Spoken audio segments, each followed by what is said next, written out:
Namaste and greetings. I, Shweta Shankar, researcher at IMPRI, Impact and Policy Research Institute, Prabhav एवं नीति अनुसंधान संस्थान नई Delhi, extend my warmest welcome to you all to IMPRI. Today, we are gathered here for day one of the Public Policy Qualitative Participatory Action Research Fieldwork Fellowship Cohort 3.0.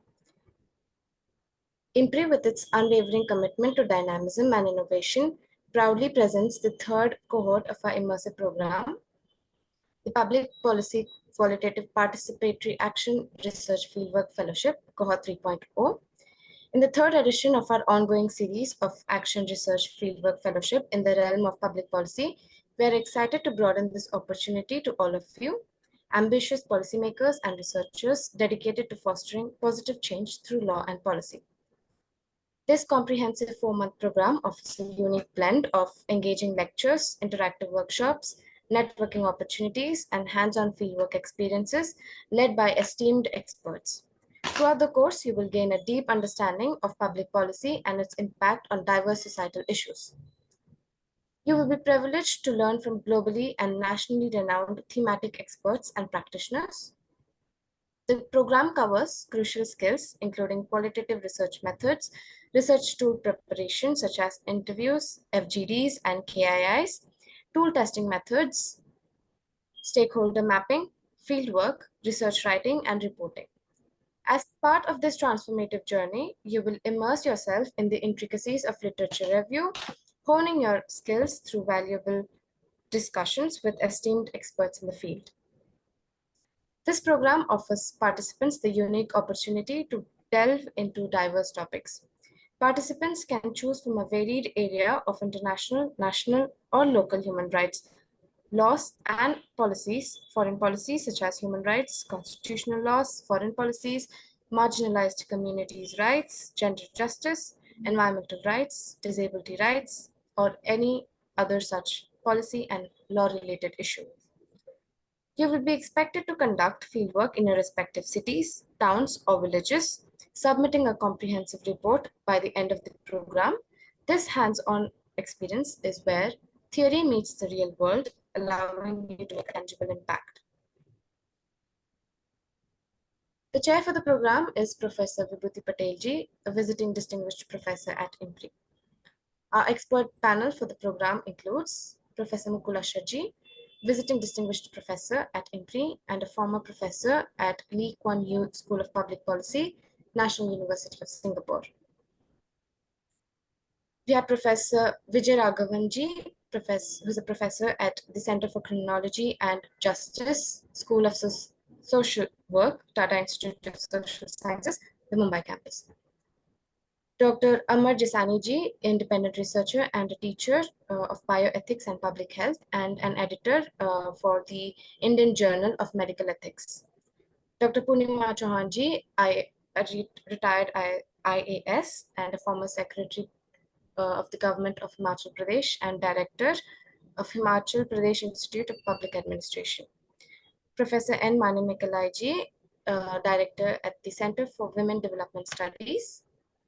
Professor Gumadi Sridevi ji, who's a professor at the School of Economics, University of Hyderabad, visiting professor at IMPRI. Professor Utpal K. Deji, who's a professor and former head at the Department of Economics, the Northeastern Hill University, Shillong, Meghalaya. Dr. Soumyadeep Chattopadhyay ji, an associate professor for economics at Vishwa Bharati Shantiniketan and a visiting senior fellow at IMPRI. Dr. Prabhu Ponuswamy ji, founder and CEO at IO Analytics Research and Analytics Solutions Private Limited. Mr. Aravind Unni ji, for Urban Poverty Thematic Lead at Indo-Global Social Service Society, a visiting senior fellow at IMPRI. Dr. B. Rajeshwari ji, senior consultant at Niti Consulting and a visiting senior fellow at IMPRI. Professor Manjula Bharati ji, professor at Center for Urban Policy and Governance and Dean of School of Habitat Studies, TIS, Mumbai, and a visiting professor at IMPRI. The conveners for this course are Dr. Simi Mehta ji and Dr. Arjun Kumar ji. Welcome everyone to this insightful discussion, and I appreciate your dedication in investing your time, energy, and commitment to gain a profound understanding of the crucial role and intricate details of public policy frameworks. This program aims to empower participants with the ability to grasp the nuances and complexities of public policy paradigms, offering both theoretical insights and practical skills for research. To begin today's session, I would like to invite Professor Vibhuti Patel ji, visiting distinguished professor at IMPRI, to give her opening remarks.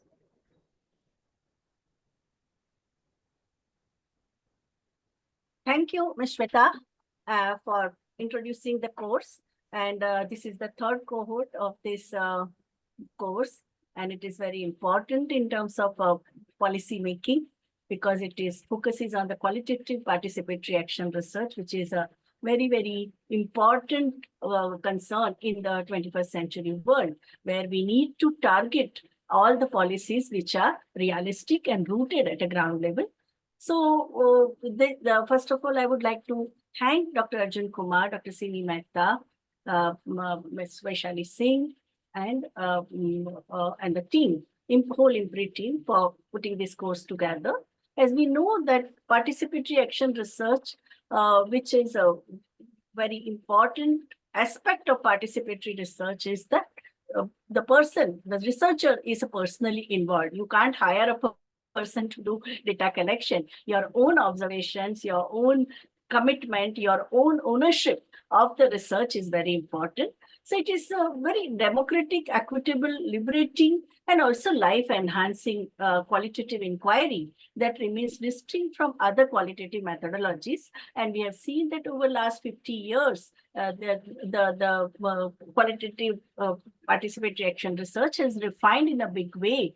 A lot of triangulation also happens where you have a metadata or qualitative data, but you try to bring the nuances of the processes, of the dynamics, of the feelings, of different views, the pattern that are emerging in the sector or one particular episode. It's very important. So it is a participant has to actively make the informed decision throughout all aspects of research process, right from conceptualization of research and how to go about it. Whole research processes are also extremely important. And the primary purpose of participatory action research is that it has a transformative potential. It is imparting social change. The whole process of research itself results in a transformative qualitative change in the society, in the polity, in the lives of the people. So this course aims to acclimatize the participants with the participatory action research in terms of its history, its principles, its definitions, the strengths, and some of the challenges that we are facing, and how the research transformed into policies, into legislations, into new practices in the governance. That is very important. And that's why, as it was introduced, that all the people, all the experts who are chosen for this course are also rooted in the reality. They are public intellectual, they are very erudite speakers, they are well read, but at the same time, they are rooted in the reality. They are not pontificating in the air, but they are very much into praxis, day-to-day praxis. So you can understand the system until you try to change the existing order. So it is very important that you know the system. You cannot, without understanding the system, you cannot bring the change in the existing order. So participatory action research, is one option in qualitative research methodology that should be considered and understood for current challenges that we are facing, whether it is urban development or climate change or disaster management or mega events like pandemic. These are very participatory action research gives us a tool, and that is why we see whether it is a social science or humanities or medical science or public health concerns, everywhere the interdisciplinary perspective in which scholars from various disciplinary routes, they do this participatory action research. Even the multicentric researches are also happening with the participatory methods. Now, qualitative research integrates methods and techniques of observing. So your observation, your listening, your being there becomes very important. You are documenting your observations, your experiences, your responses, your critical reflections, and then you do the analysis and also interpret the characteristics and the patterns and the attributes and the meanings of human phenomena under the study. So the purpose of qualitative research methodology is to describe and understand rather than to predict and control, which does the positivism does. But in participatory action research, you have to close interaction with the community, with the reality becomes extremely important. And qualitative methods, they focus on a whole human experience of a researcher, as well as the research, phenomena or the communities that you are studying. You don't call them research subject, you call them respondent. How are they responding to your research endeavor? So in this particular course, like in the first month, we will have orientation and qualitative research methods classes, and also what kind of research tool you can use for the problem area that you have chosen.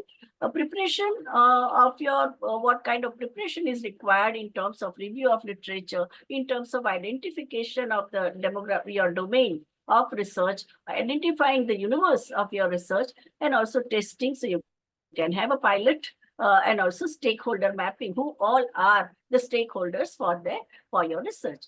In the second month, there will be pilot study will be executed. The participants are expected to execute the pilot study through fieldwork and also research writing and reporting, how to do the research writing and also reporting that would be covered in the sessions. In third month, you would be reporting. After the fieldwork, the participants would be reporting what are the challenges they face, what are the limitations they face, what are the good insights that they got, and we can also tweak or make the changes according to the experience in the field. And the last month, fourth month, there will be reporting, there will be analysis, a report submission, and report review and completion that you will be doing.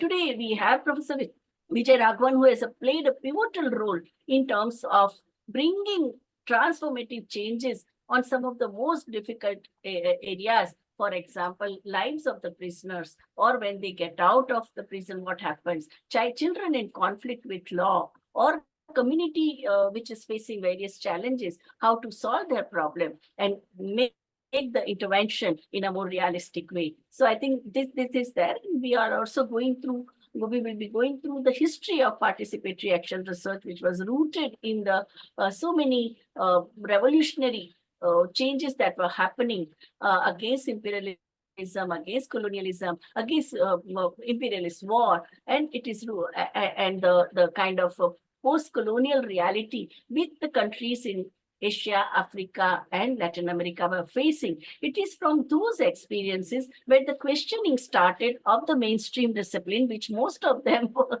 rooted in the 200 years of colonialism and 500 years of slavery of Africa. So the knowledge which is generated by the colonizers and the slave owners will serve the purpose of only theirs. There won't be any role, as Dr. Baba Sahib Ambedkar said, that the caste system, from the very beginning of its thinking, it completely deprived the Shudra and Atishudra masses from any kind of power. For generation and for centuries, it maintains the status quo. Well, participatory action research trusts the knowledge of the community, of the people who are at the receiving end of the system, who are dominated, who are oppressed, who are deprived of voice, who are deprived of representation, and who are deprived of power. So the whole process itself is a very empowering to the community, and that is why we see that any kind of a developmental, if you are talking about the human development perspective,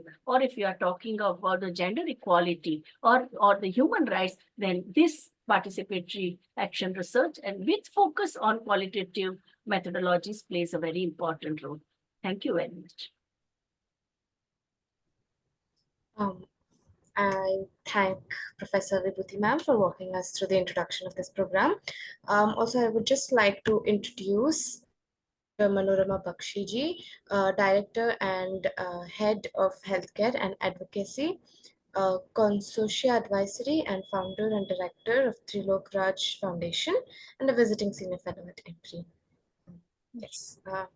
Next, I am delighted to invite Professor Vijay Raghavanji, Professor at the Center for Criminology and Justice, School of Social Work, Tata Institute of Social Sciences, this Mumbai campus, for his inaugural session.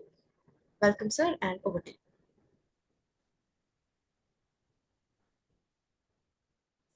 Thank you so much for inviting me for this session. I hope I am audible. Yes. Okay. I think just give me 1 minute. Sure.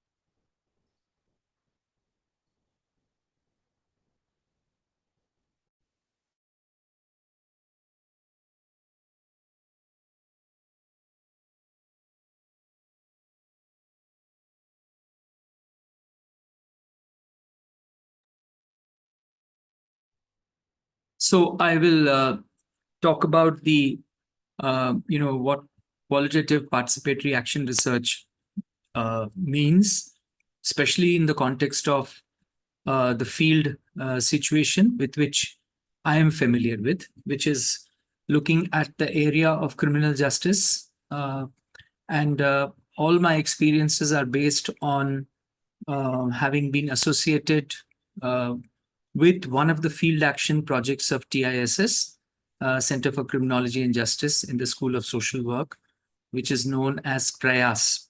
Now, Prayas has been working in the criminal justice system for the last more than 34 years. We started this project in 1990, and it is still continuing till today. Basically, Prayas works in the prisons, children's institutions with special reference to children in conflict with law, children of prisoners left outside when the parent is in prison, also children of women prisoners who come into the prison due to absence of childcare in the family up to the age of 6 years as per the law, and also women rescued from commercial sexual exploitation as well as their children. So also to some extent, women living in shelter homes for government shelter homes for women who are victims of domestic violence or sexual assault or any other kind of problems because of which they have landed in a situation where they need temporary shelter. So this is broadly the category of people with whom we work. In fact, our objective is to reach out to people who come in contact with the criminal justice system. There could be broadly 3 categories of people who come in contact with the criminal justice system. One is the category of offenders and alleged offenders, which means convicted prisoners as well as under trial prisoners. That is one category. The second category is those who are victims or survivors. So these are victims or survivors of commercial sexual exploitation or victims of destitution, homeless people on the streets, etc. And the third category is the families of these affected populations. So that means families of prisoners, families of women rescued from commercial sex, families of children in conflict with law, etc., etc. And our assumption, which is borne out by our experience, is that any person who comes in contact with the criminal justice system ends up facing certain kinds of problems. One is the problem related to their legal matters. So, there is some case against them, or they have filed a case against somebody else. So if they're a victim, then they are the complainants in that case. But if they are an under trial or a convicted prisoner, then there is a case against them. So there is some brush with the law. That is the one common characteristic. The second common characteristic is because of the brush with the law, there is a social impact, a psychosocial impact of that process. So that would include, say, for example, isolation or distancing from family structures and community structures, simply by virtue of the fact that you are now in custody. Apart from the fact that there is a certain kind of isolating process which happens due to social stigma. So one is the physical isolation from family and community structures. Second is the isolation that happens as a result of social stigma. And this is even for those who are victimized by crime or sexual exploitation, that they face social stigma. So this is the second aspect which is common to people who come in contact with the criminal justice system. The third is that their families get affected. So not only are they getting affected, but their families, their children, their relatives, their grandchildren, there is an impact on them as well. And we are talking about negative impact, not positive impact. The fourth is the impact it has on livelihoods. Their livelihoods get affected.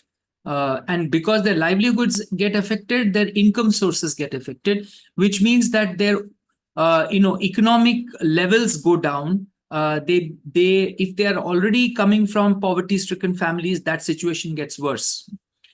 And the fifth can be, the social connections that we all have in our society, or what we can call as social capital, that gets affected, including the fact that these people find it very difficult to find life partners.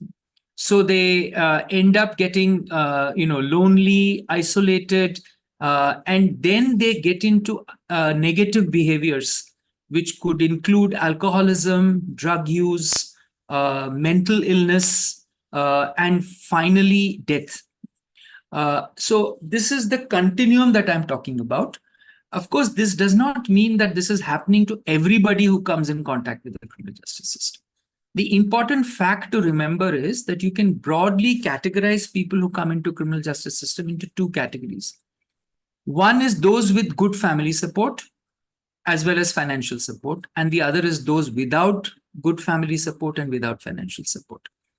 I'm talking about the second category, because the first category is somehow able to manage on their own. I mean, take the example of, let's say, Naresh Goyal, who is the former chairman of Jet Airways. Look at what has happened to him after he has got into prison. His entire life has become completely, in a way, destroyed. Sorry, there's a call coming. Yeah, sorry. But to some extent, he has been able to manage things on his own. He has the services of the best lawyers who can be paid to appear for him in court. He has been able to finally get medical bail, and he's in hospital right now, and things of that sort. He does have family support, etc., etc. But despite all this, one cannot say that it has not affected him at all. In fact, it has affected him in a very serious way. But we are not working with that category because they have some kind of support available with them. We work with people who don't have that support, who don't have family support, or who don't have good family support, or who are coming from poor families, as well as those who have financial issues. And also, this is also the group which constitutes the majority of the marginalized communities. So these are also people who come from Dalit background, tribal background, minority background, etc., etc. And plus, apart from the fact, they also come from a poor educational status. So all the, what you can say, disabilities in a person's life, they coalesce with this category of people. So social, psychological, economic, political, you can count all of that, educational, and you'll find that these people with whom we work are at the lowest rung of all these hierarchies that one talks about. So with that background, I will start my presentation.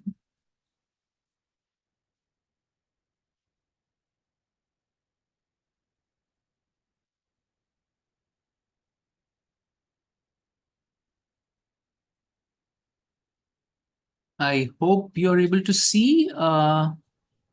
Should I do screen? What is it?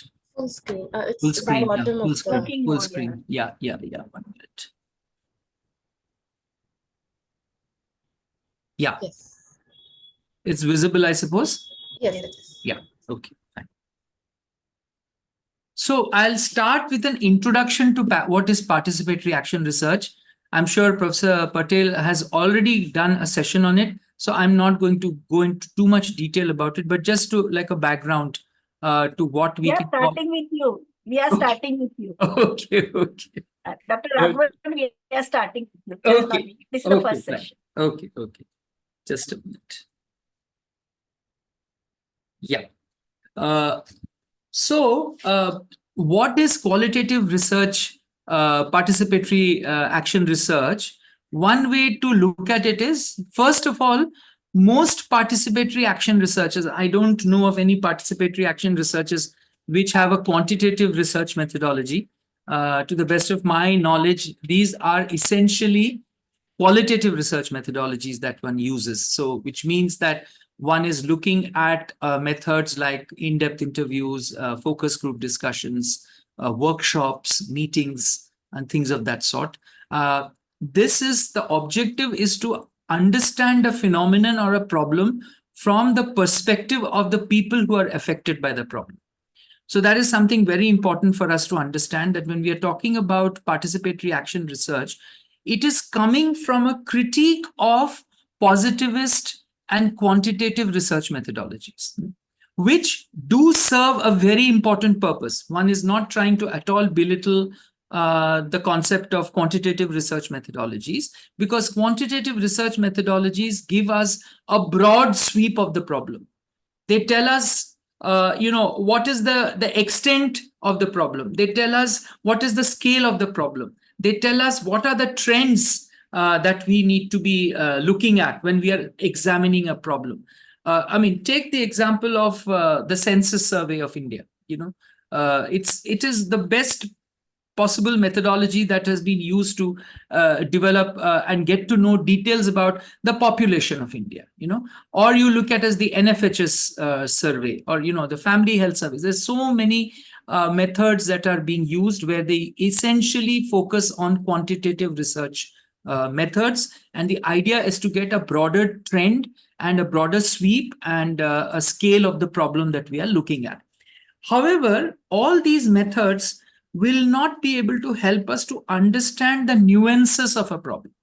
Why is it that a particular community in the same district has higher access to education and the literacy levels of that community are higher as compared to the literacy levels and the access to education of another community living in the same area? Now, this is a question which a quantitative research methodology may not be able to answer. And if you want to understand that problem, then you may have to resort to qualitative research methods. Another issue of a point of difference between when do you use qualitative and when do you use quantitative research methods is how well or how much is known about a particular problem. If a particular problem or an issue is kind of well known, the contours of that problem, there is enough knowledge and data that has already been collected about that issue over a period of time, then it is useful to continue to use quantitative research methods, what we call as explanatory research design. Whereas when we are looking at qualitative research, we usually use it when we are doing exploratory research design or when we are using what we call as descriptive research design. The idea is that you use qualitative research methodologies when you don't know enough about that issue. So suppose I want to know about why do men rape. Okay. Now, this is an issue which will yield very little in terms of outcomes if you were to use a quantitative research design. You might know about the profile of that population, you might know about their socioeconomic background, you might know about their educational background, etc., etc. But you will not be able to decipher too much about the central problem that you wanted to investigate, which is why do men rape. Now, if you were to get into that, you would have to get deeper, take a few cases, identify people who are willing to talk to you, build rapport with them, develop a relationship with them, and then try to understand the phenomenon from the perspective of the person who has engaged in such kind of offenses. I suppose you're getting what I'm trying to say. Yeah. So the first point that I wanted to make here is that we are looking at qualitative research methodology where it is involving both the researchers and the participants working together to understand what the problem is all about. So what we are assuming here is that the participants of that particular research, they know enough about the issue that we are talking about. In fact, they know more than what we know as researchers. That is the first premise based on which we are approaching participatory action research. That the people who are affected by the problem know better than us as researchers. And therefore, we need to draw on their understandings, we need to draw on their experiences, and we need to draw on their perspectives to develop a holistic approach to address the problem that we are trying to address.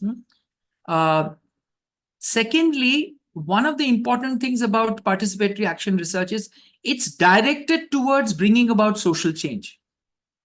The purpose is action. That is why it's called participatory action research, which means that your objective is to bring about action. Your objective is not only to do research, your objective is to intervene into the problem and then come out with a answer to the problem that you're trying to address. So let me give you a simple example, not a simple, but an example of a participatory action research that we at the Center for Criminology and Justice got into a couple of years back, in fact, 3 years back. The Commissioner of Police, Meera Bhayandar Vasai Virar Commissionerate, Dr. Sadanand Date, who incidentally has now become the Director General of National Investigation Agency. He is himself quite a scholarly person, if I may put it that way. And he wrote to the director of TISS, I think in 2021, if I'm not mistaken, saying that he's observing that the number of cases of missing girls and runaway girls and young people getting involved in love affairs, leading to a lot of social unrest, including boys getting arrested and their lives getting spoiled, is something that is a matter of concern as far as he's concerned. And as the Commissioner of Police of that region, he wants to do something about it. And so he approaches us and asks us to do a study on this issue. Our director, in turn, referred the matter to our center, and then 3 of us, including one from the director's office. There's a field action project of TISS called Koshish, which is led by someone called Muhammad Tariq. And so Koshish and Prayas decided to work together to look at this whole issue. And so what we started off with is, first, let us go and do a pilot visit. And based on that pilot visit, come out with some broad findings based on which we can develop a proposal. So what did we do? We had a series of meetings, and because this matter had the highest officer was very keen and interested in this problem, we got full cooperation of the local police in understanding this issue.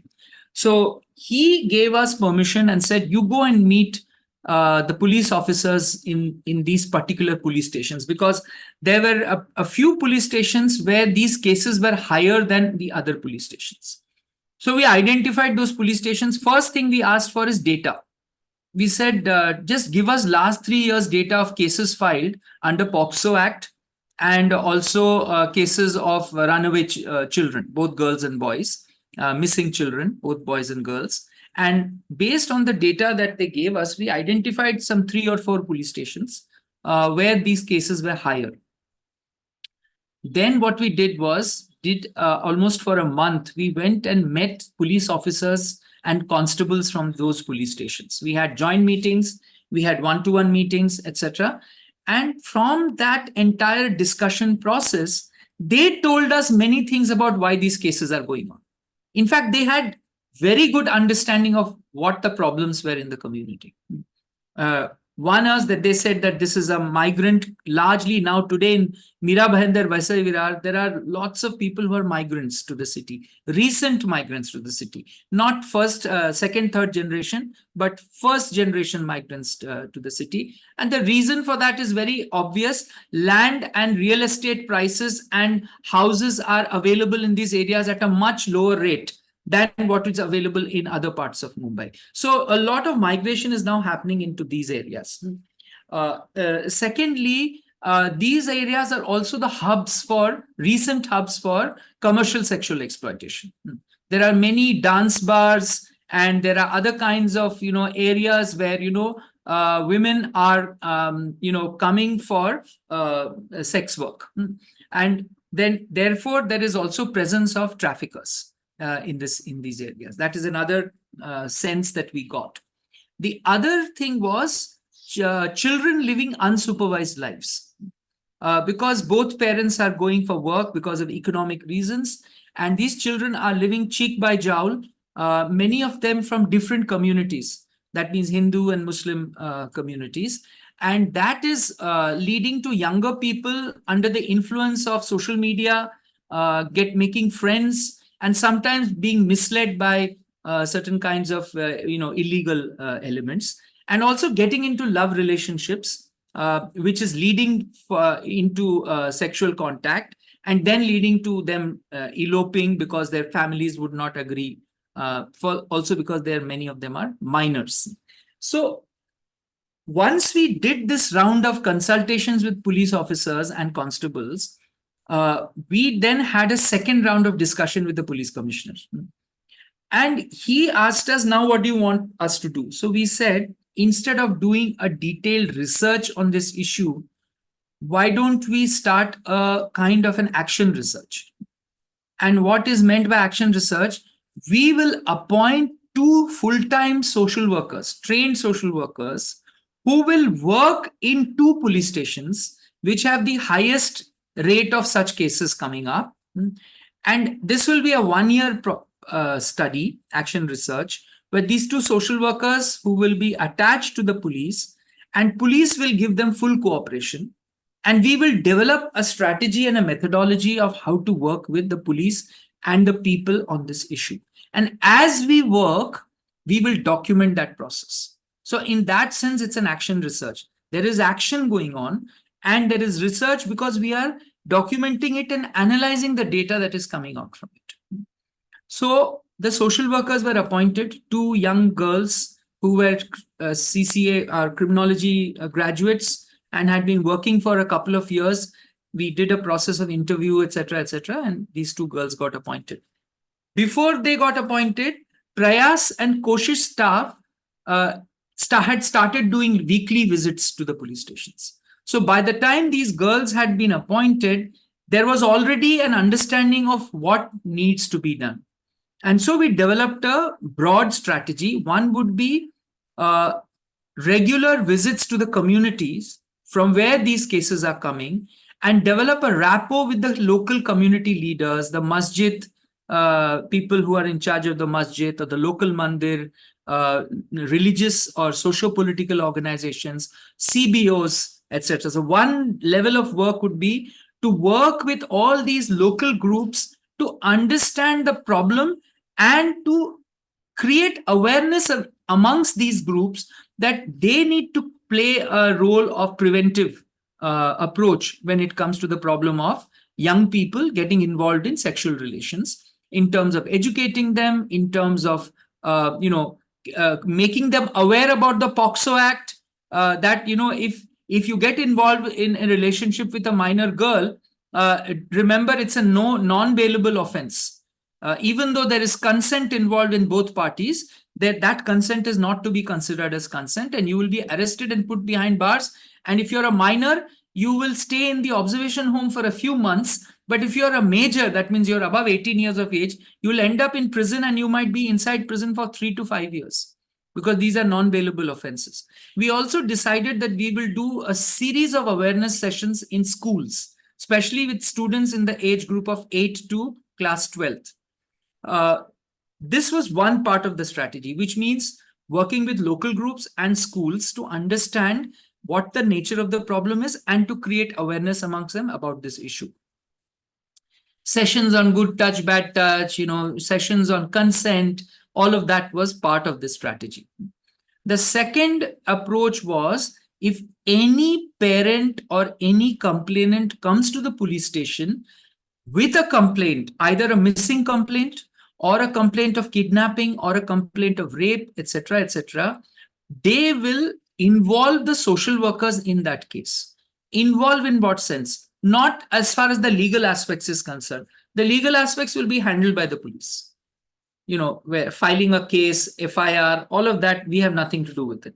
But once the legal matters are addressed, the police will ask us to intervene in that case.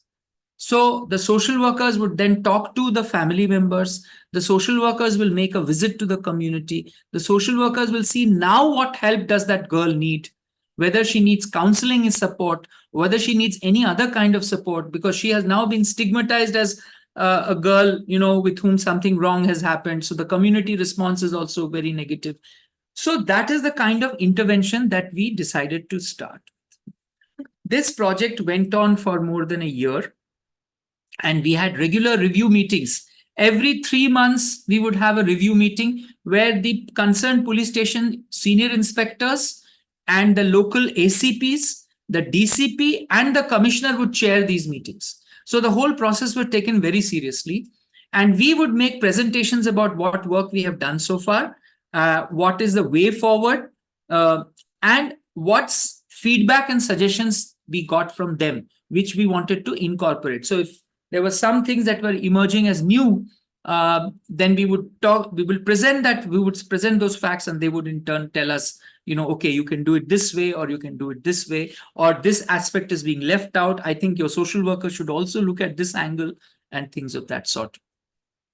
At the end of the project, after 1 year was completed, we looked at the entire data. So data was one in terms of cases, that is quantitative data.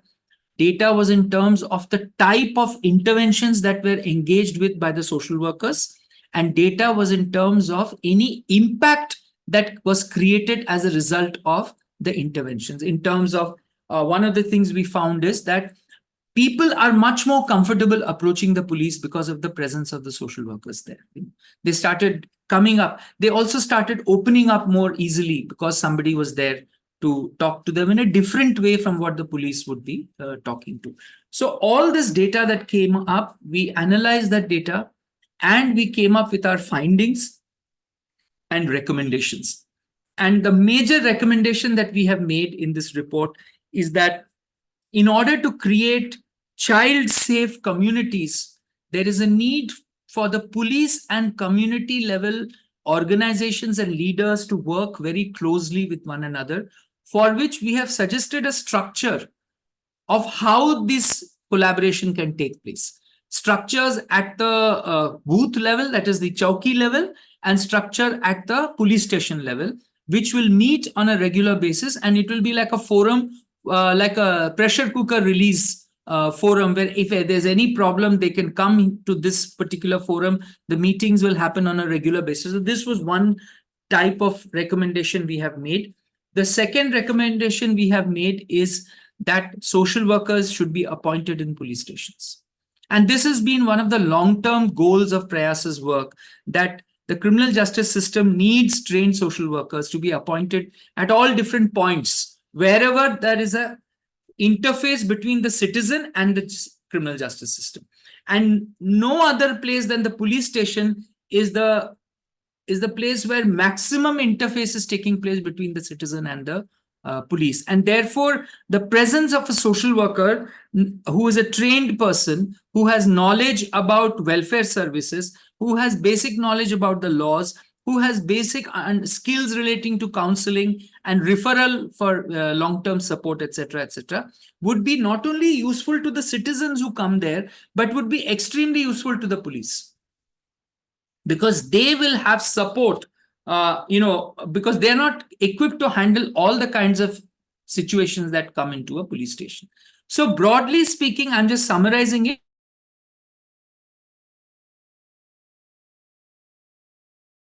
Unfortunately, the person who initiated this project has now got transferred and he has gone away to Delhi. And if he was present, maybe something more solid would have happened. But let us hope that we are able to take this forward. So I have given you this example of how do you collaborate with the stakeholders. In this case, the stakeholders were the police, the stakeholders were the local community, the stakeholders were the leaders, the stakeholders were the schools and junior colleges, etc. And the researchers in this case, who were social workers, interacted with all of them on a continuous basis while also addressing the problems in some way or the other and documenting that process. And through that, the data that came out was then taken forward in terms of recommendations. So as you can see in this slide, participatory action research is an umbrella term that is used for researches where you engage stakeholders in every step of the research process. This is very important, every step of the research process. It's not enough to come up with a research design and just go and implement it with your participants or your stakeholders, because then I don't see it as then participatory action research. I would then see it as qualitative research being engaged in. Participatory action research means you're involving the stakeholders in as many steps as possible. It may not be possible for every step of the way, but once you've designed the tool, are you going to the stakeholders and asking them, what do you think about this tool? Is this tool okay? Should we make some changes in the tool? Now, this is one example of, engaging stakeholders. After you have done a pilot, your pilot trips, and you have collected a little bit of data from that pilot trip, can you again go back to your stakeholders and say, this is what has come out of it. Tell us what more needs to be done about this. So in the sense, the stakeholders become, they start owning that research process. They don't feel that some outsider has come and is doing research, but they start becoming partners in that process. Now, that is a big challenge. Usually, it takes a lot of effort for this thing to happen. So when we say at every step of the way, what are the different steps that I have listed out here? One is defining the research problem. So in this case, it is a very good example of who defined the research problem. The research problem was defined by the police. We did not define it. We didn't go to the police and say, we want to do a research on child sexual abuse in Mira Bhainder Vasai Virar Police. They came to us saying, we are facing this problem and we want you to investigate this problem. Developing the research questions. What are the correct research questions? And here it is very important that we don't get carried away by the, the greed of the researcher. Researchers by definition are greedy people. They want to collect as much data as possible and they want to collect, as many areas of research as possible. But in participatory action research, you remember that your objective is to come up with some actions. Therefore, you need to frame your questions in a way that it addresses the problem that you have identified to deal with that, to kind of address the issue. How do you gather the data? What is the best way to collect data? There also you have to involve the people with whom you are working. How do you analyze the data? I'll give you an example of how in one particular study that we had done many, many years back, we had done a small study of follow-up study of girls released from children's institutions after completing 18 years of age. Where are they now? Their rehabilitation, what happened? And through snowballing, we were able to identify some 30 odd cases over a period of some couple of years. And we interviewed them, and based on that, we came up with some good data. Now, when it came to analyzing the data, we could have easily had 2 researchers who were involved in the project to do the analysis. But what we did was we involved the entire team of Prayas of about 30 people sitting together and analyzing the data. And how we did it, the very iterative process. The researcher who had collected the data read out all the interviews. And after going through 2 readings of the interviews, the entire team sat together and identified themes and sub-themes for data analysis, saying that these should be the themes for data analysis. What are the crucial factors which affect the rehabilitation process? And from the interviews, what had emerged as themes, those themes were identified by all of us sitting together. We went away for a 2-day retreat in JJ Nursing Association in Aksa Beach. And, all of us sat together for 2 days and we read the interviews and we analyzed the themes, came up with themes and sub-themes. And then subsequently, the researcher continued with the data analysis process. Similarly, when it comes to recommendations, your recommendations must be vetted by the stakeholders that you're, going to, because ultimately they are the ones who are going to implement those recommendations. So if they find your recommendations very up in the air, very impractical, all broad sweeping, actually, if you see most researchers, good researchers, they are good up to the point of findings. But when it comes to recommendations, you just usually find the recommendations to be very sweeping. The government should do this one should do that one should do that. It doesn't help. You have to be very specific about your recommendations. Who has to do what in what manner? As specific as you can get. Only then the stakeholders will take it. So out of your 15 recommendations, they might find 2 recommendations to be good. And they might say, okay, we'll implement this. At least some bit of your research has been worth it. So in simpler terms, participatory action research engages those who are close to the problem while also striving to make positive change. So these are the 2, the whole participatory action research hinges on these 2 things. You involve those who are close to the problem. So if you're talking about rehabilitation of women in sex work, you have to engage them at all stages of your research. And the objective is to strive for some kind of an action. So this is kind of a summation of what we can call as participatory action research. Now, one aspect of participatory action research is what we call as policy influence research. That means there are certain kinds of researches which are influenced largely to bring about policy level changes. Now here, what we can look at is you are trying to address policy gaps vis-a-vis a social problem. So let us say the social problem is that of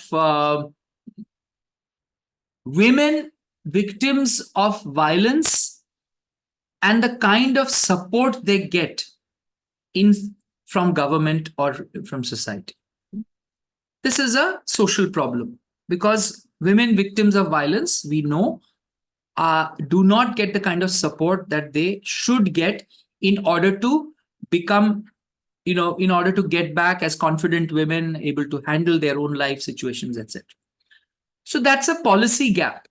And we also know that the Constitution of India, the policies, women's policies, and the Department or the Ministry of Women and Child Development are all mandated to do this.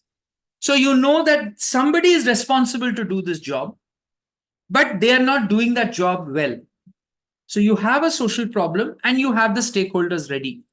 So in the case of violence against women, your stakeholders would be police, it would be judiciary, and it would be Department of Women and Child Development, and maybe some other departments like skill development or education, etc., etc. So you identify who are your main stakeholders vis-a-vis the problem, and you have to come up with a research which will come up with policy recommendations for each of these departments. And I'll give you an example of this that we did, one kind of policy research that we did when it came to children of women prisoners left outside. Prayas has been working on the issue of children of women prisoners left outside from the year 1991.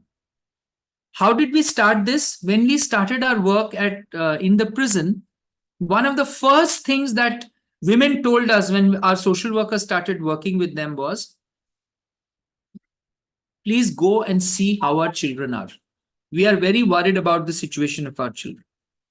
So the social workers started making home visits, and slowly we got an understanding that children of women prisoners are in a very neglected state.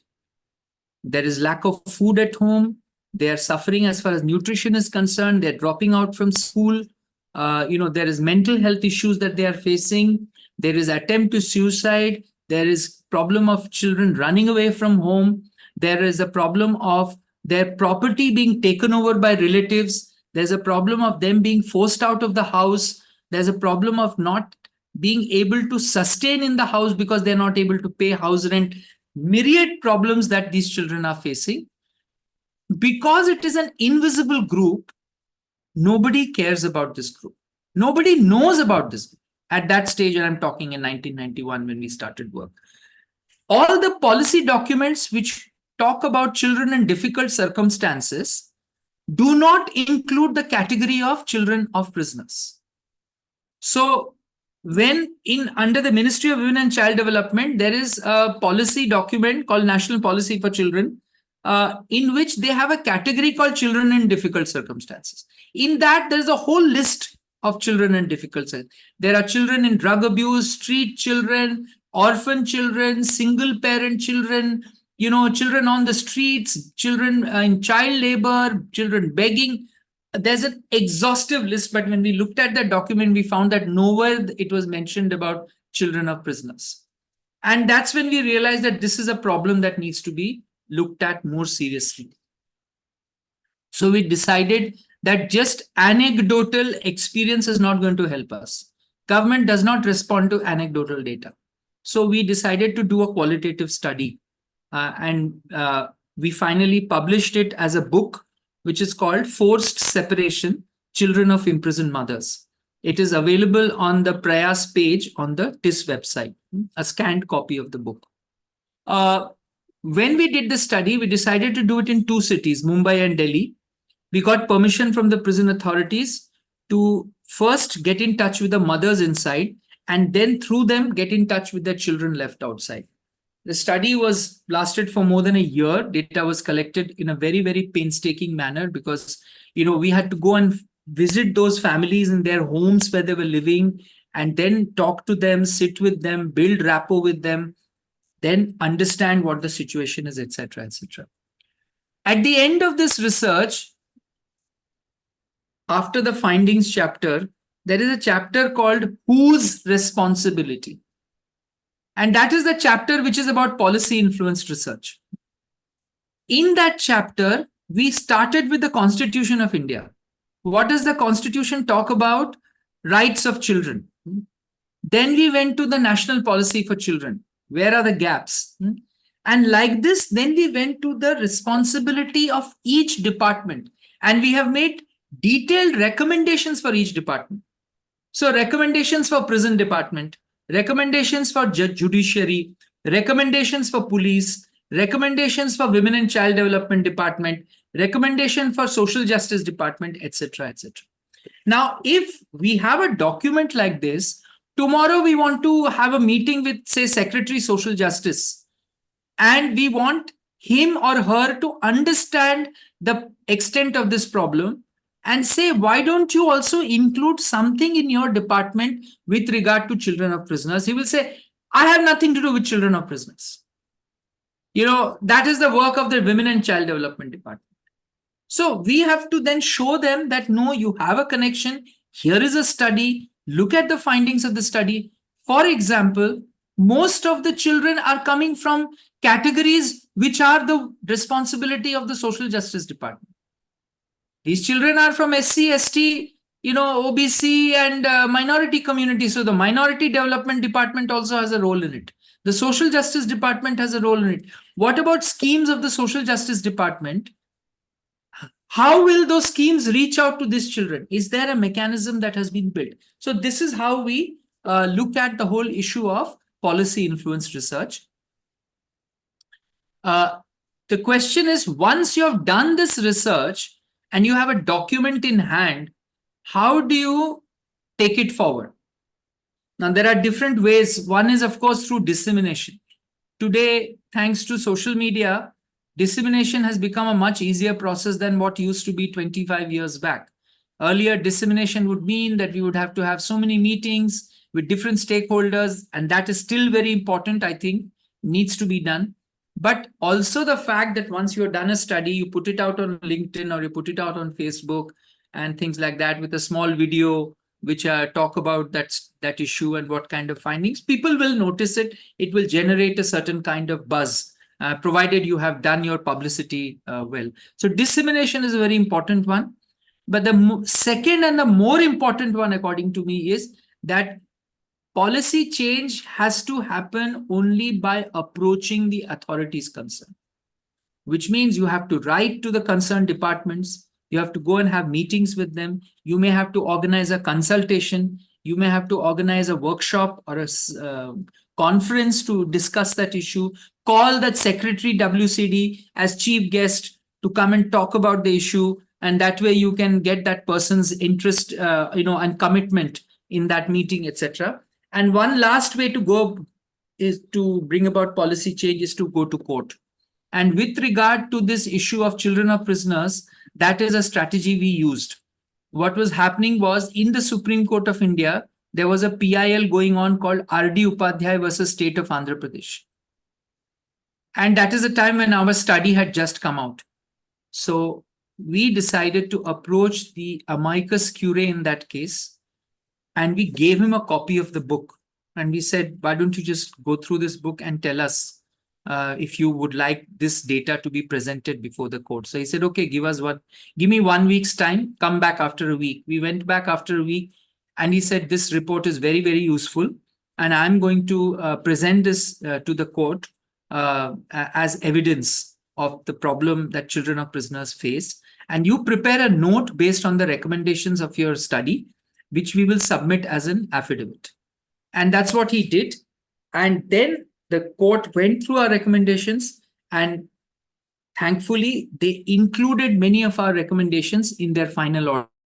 The R.D. Upadhyay versus State of Andhra Pradesh is a very famous judgment today when it comes to the issue of children of prisoners. And in that, the court has acknowledged the work of Prayas in terms of the work that it has done and included many of the suggestions. Just one example of suggestion I'll give. When a child is born in prison, we used to find that in many cases, the birth certificate would put the name of the jail. Now, this is a permanent stigma on the life of the child. So we would go to the municipal authorities and tell them that please change this, because don't put the name of the jail. Instead, you put another, just name of the city or the native or the address of the mother as the birthplace. But they would say that as per the official procedure, the birth certificate is made based on what is entered in the register at the time of birth by the hospital authorities. So when a child is being born, the hospital authorities note down the address of the child, the parent, and that slip is handed over to the municipal authorities for issuing the birth certificate. So they said, unless you change that, we cannot make that change. So we realized that this is really a ridiculous problem, because they are getting lost in the technicalities. So we made a recommendation in our submission to the court saying the birth certificate should not mention the name, the name and address of the prison where the mother is housed. And the Supreme Court passed an order on that. Once it's a Supreme Court order, it's the headache of the authorities how to solve that problem. Now, even today, after that order was passed in 2006, even today, this continues to happen in many cases. And every time you have to go to the authorities, show them the Supreme Court order and say you are violating court orders by doing this. So what I'm trying to say is that there are different ways by which you have to engage with authorities concerned when you're talking about policy influenced research. I've already talked to you about the Children of Prisoners study. I'll take two more examples and then I'll close for my part of the discussion. Another study that we did, which is falling in the category of policy influenced and participatory research, is a study we did on what are the different ways by which prison authorities facilitate contact with the families of the prisoners. Now, as of now, there is a system which is available throughout the country called Mulakat. Mulakat means a system where families can come, they have to stand outside the prison. There's a glass partition. In some places, there's a wire mesh, but most places, there's a glass partition. And you can talk across. You must have seen it in all these Hindi movies, of this Mulakat system. It's a chaotic place where people can't hear each other because of overcrowding, especially in big cities and towns. In smaller district places, Mulakat is quite decent because crowd pressure nahi hota hai. So people get time to talk to their family members. But in cities like Mumbai and Delhi, etc., it's a real mad rush. Many states have taken steps to improve the situation. For example, some states have started the process of video calling facility. So you don't have to come all the way to meet your family member. You can arrange a video call whereby you can see each other, through a WhatsApp call or through a video conference system. Many states have started the system of phone calls, where you can, pay 1 rupee and make a 3-minute or a 5-minute call to your family members. Many states have started e-Mulakat system whereby you can get an appointment what time you're going there. So you're not waiting there for 3 hours, 4 hours kind of situation. There is a website where you book an appointment. So you get a slot, say you can meet the family at between 12 and 2. You'll get a slot. Then you only go for that slot and you get your Mulakat done. There are also states which have created facilities to improve the environment in which the Mulakat takes place. So Telangana state, for example, they have built these lovely, very nice, waiting rooms with air coolers, and there's a small canteen facility. There are nice and clean toilets, washrooms, drinking water facility, etc., etc. So what we decided was, let us try and understand why different states have different facilities and whether we can collect the best practices and put it together in the form of a report. The objective was very clear. We wanted Mulakat facilities to be improved. And if you just make random recommendations, nobody is going to listen to it. But if we say Tamil Nadu has this facility, Rajasthan has this facility, Haryana has this facility, there is concrete evidence that this is already happening in some state. So why can't it be done in other states? So that is how we decided. We did a little bit of recce first, and we tried to identify 4 or 5 states. Also, we are stuck by funding crunch, so we can't do for all 28 states of the country. So we identified some 4 or 5 states, and we decided we will do the study in Maharashtra because we are working in Maharashtra.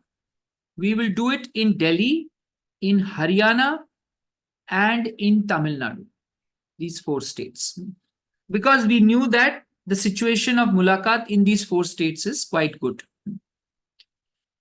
So how did we go about it? We approached the prison department of that state and said, we want to document your best practices. Now, moment we say that we want to document your best practices, they become happy because they know that we have not come there to criticize them. We have come there to understand how they are implementing their good practices. Then they gave us permission to visit a few jails in their state. Our team went and visited those jails. They interviewed the prison officers who are running those facilities. They interviewed prisoners and they interviewed family members of prisoners. And then they also tried to interview the head of the department if it was possible, in terms of understanding the vision, why they brought in these changes, etc. Based on this study, we came out with a report which is called Prisoners' Contact with Their Families study. This study is also available on the TIS website, on the Prayas page. Now, the report was there, good practices documented, good recommendations made about what is to be done. Now, the next step, what can we do? So we approached, there is a body called Academy of Prisons and Correctional Administration in Vellore, and there is another body called Institute of Correctional Administration in Chandigarh. The Chandigarh Institute looks after the training of prison officers of the northern states, and the Vellore Institute looks after the training of prison officers of the southern state. We approached the director of these 2 institutions saying that we have this report. Can you arrange a webinar with the prison departments of the states with which you are kind of constantly in touch with, because you do trainings for them? And they said, yes, absolutely, no problem. It will be also a feather in their cap that they organized a webinar. This was during the COVID period.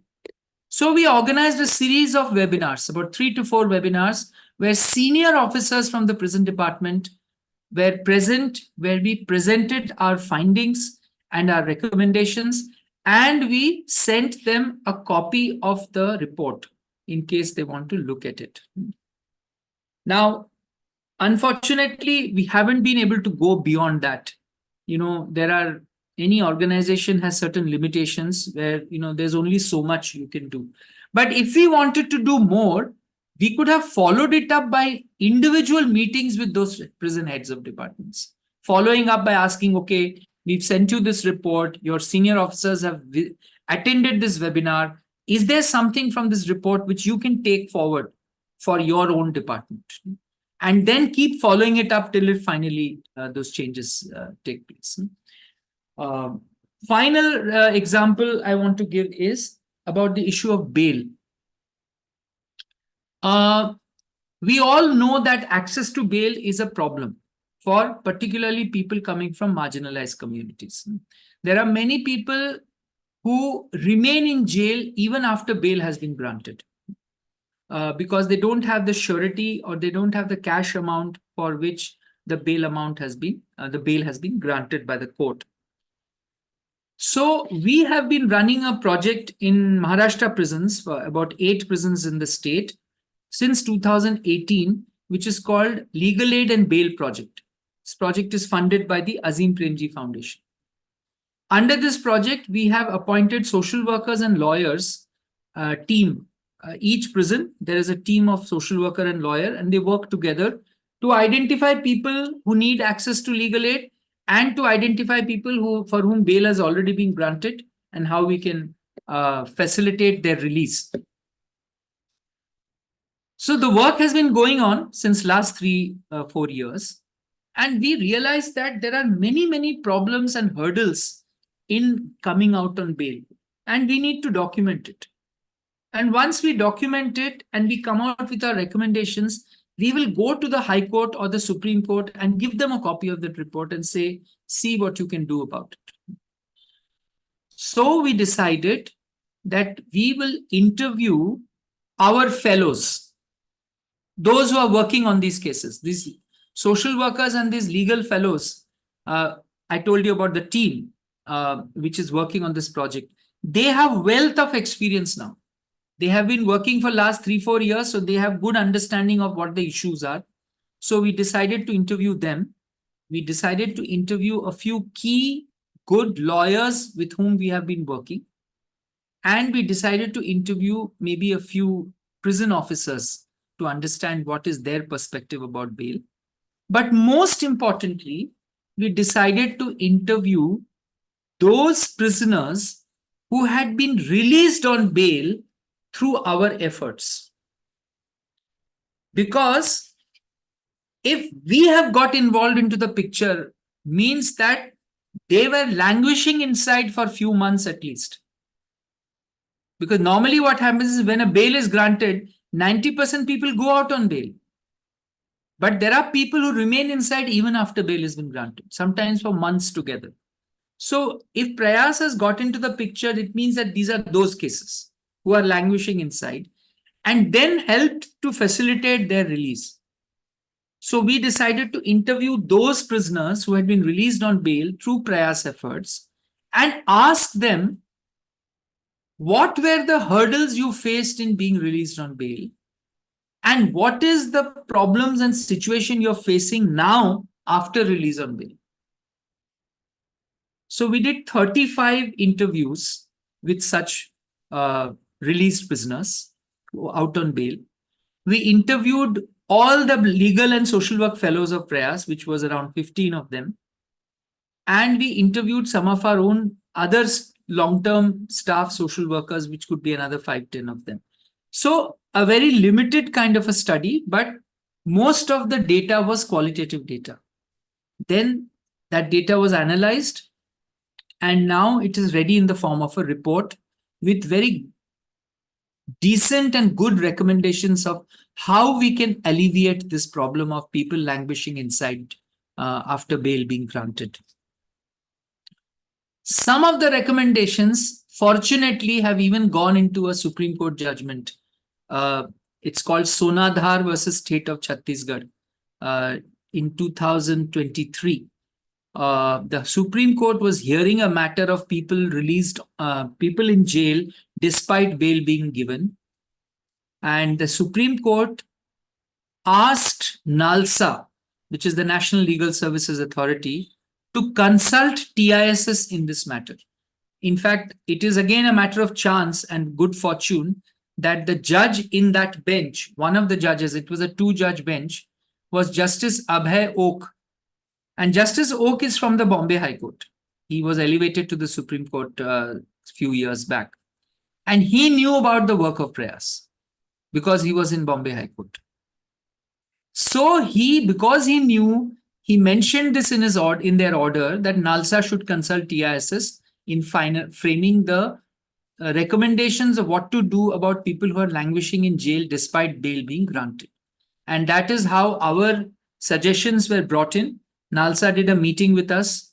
We gave our suggestions. Many of those suggestions were emerging from the study that we had already done. The report was not yet out, but we knew what the broad suggestions are. And now the report is ready.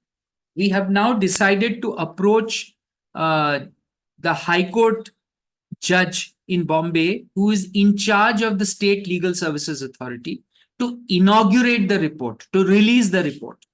And we have met him, and he has promised to give us a date after the vacations, which means after 5th June. Once the report is released, we will do a little bit of a small release function, maybe call a few people from the press, create a little bit of buzz in the newspapers. And once that report is released, we will send copies of it to the Chief Justice of the Supreme Court, to the Chairman of NALSA in Delhi, and maybe even to copy to all the state legal services authorities and see what comes out of it. Yeah. So I will stop here. And if you have any questions, I'm happy to answer. Thank you. Yes, thank you, sir, for providing us such a comprehensive and enlightening session. The floor is now open for questions. Yeah, before that, I would invite Professor Vibhuti ma'am for her remarks. Hello. Yeah. Thank you, Professor Vijay Raghavan, for such a erudite and simple way, lucid style of explaining the ground reality. I could see so many parallels in the collective efforts of various social movements, which also have used the participatory action research to bring in so many important GRs and legislations regarding forest dwellers' right or right to information. Our own experience of one-stop crisis center, where during the 80s we used to run from hospital to police station to court, and also with the children of women who were thrown out by their families.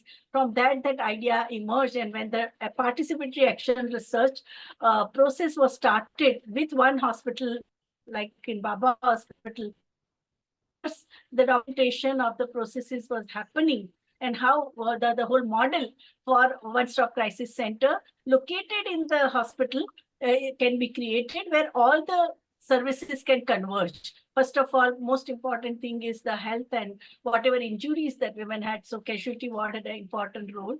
And if such center is located in the hospital, then women can get, first of all, the emergency services and the medical intervention, and all other services from police and court and shelter home can also converge there. Similarly, we as gender economists have also used this technique for gender responsive budgeting, showing that how budgeting which is targeted to reduce the gender gaps in vital areas. So going through the schemes, whether it's a Sarva Shiksha Abhiyan or Janani Suraksha Yojana, the maternity benefit scheme, in that also participatory action research has proved a convincing case of redesigning the scheme with, and also seeing to it that it is implementable. No, even the medical examination of survivors of sexual violence, where the why two-finger test is not required, and creation of a standard operative procedures for collecting even dying declaration of burn victims in the hospital in the presence of women representatives. All these emerged, and I think you have explained the process right from conceptualization to the stakeholders, and how it creates transformation is extremely enlightening for all of us. Thank you. Thank you. I would also like to invite Dr. Manorama Bakshiji for her comments. Well, thank you, Shweta. Actually, am I audible? Yes. Thank you so much. Actually, thanks for giving me a chance, because as a public health professional working across public health for last more than 2 decades, I see PAR indispensable for addressing the multiple faceted challenges. Especially, I have worked for a decade with HIV/AIDS, on HIV/AIDS, especially working very closely with people living with HIV/AIDS, and I could see how much, like in the beginning of 2000, when people were and the governments were so much averse to people living in HIV/AIDS coming in for policy corridors, talking about their rights, speaking on the issues, and there was so much of myths and misconception. To today, where we are, when in people with HIV/AIDS, I mean, they are involved in to contribute to research, to advocacy, to behavior change programs, so campaigns, which we are talking about HIV/AIDS. So things have moved a lot, and I can see how much participatory action research is also very much imperative when we talk about the reproductive rights. Because I have been myself, like when I was doing the RMNCHA and I was traveling across India, 184 high priority districts.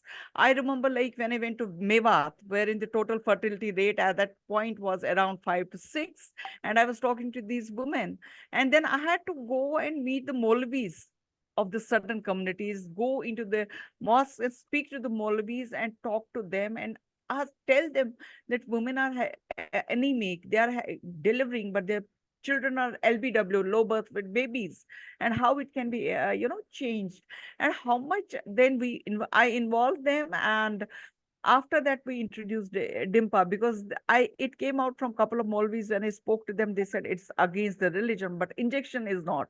If you can have the injections, then that is not, and that is how we introduce injections, DIMPA, and that too from Mewat. So I feel that actually, if PAR it is even following that we did the supportive supervisions, wherein right from the ground, everybody else was involved.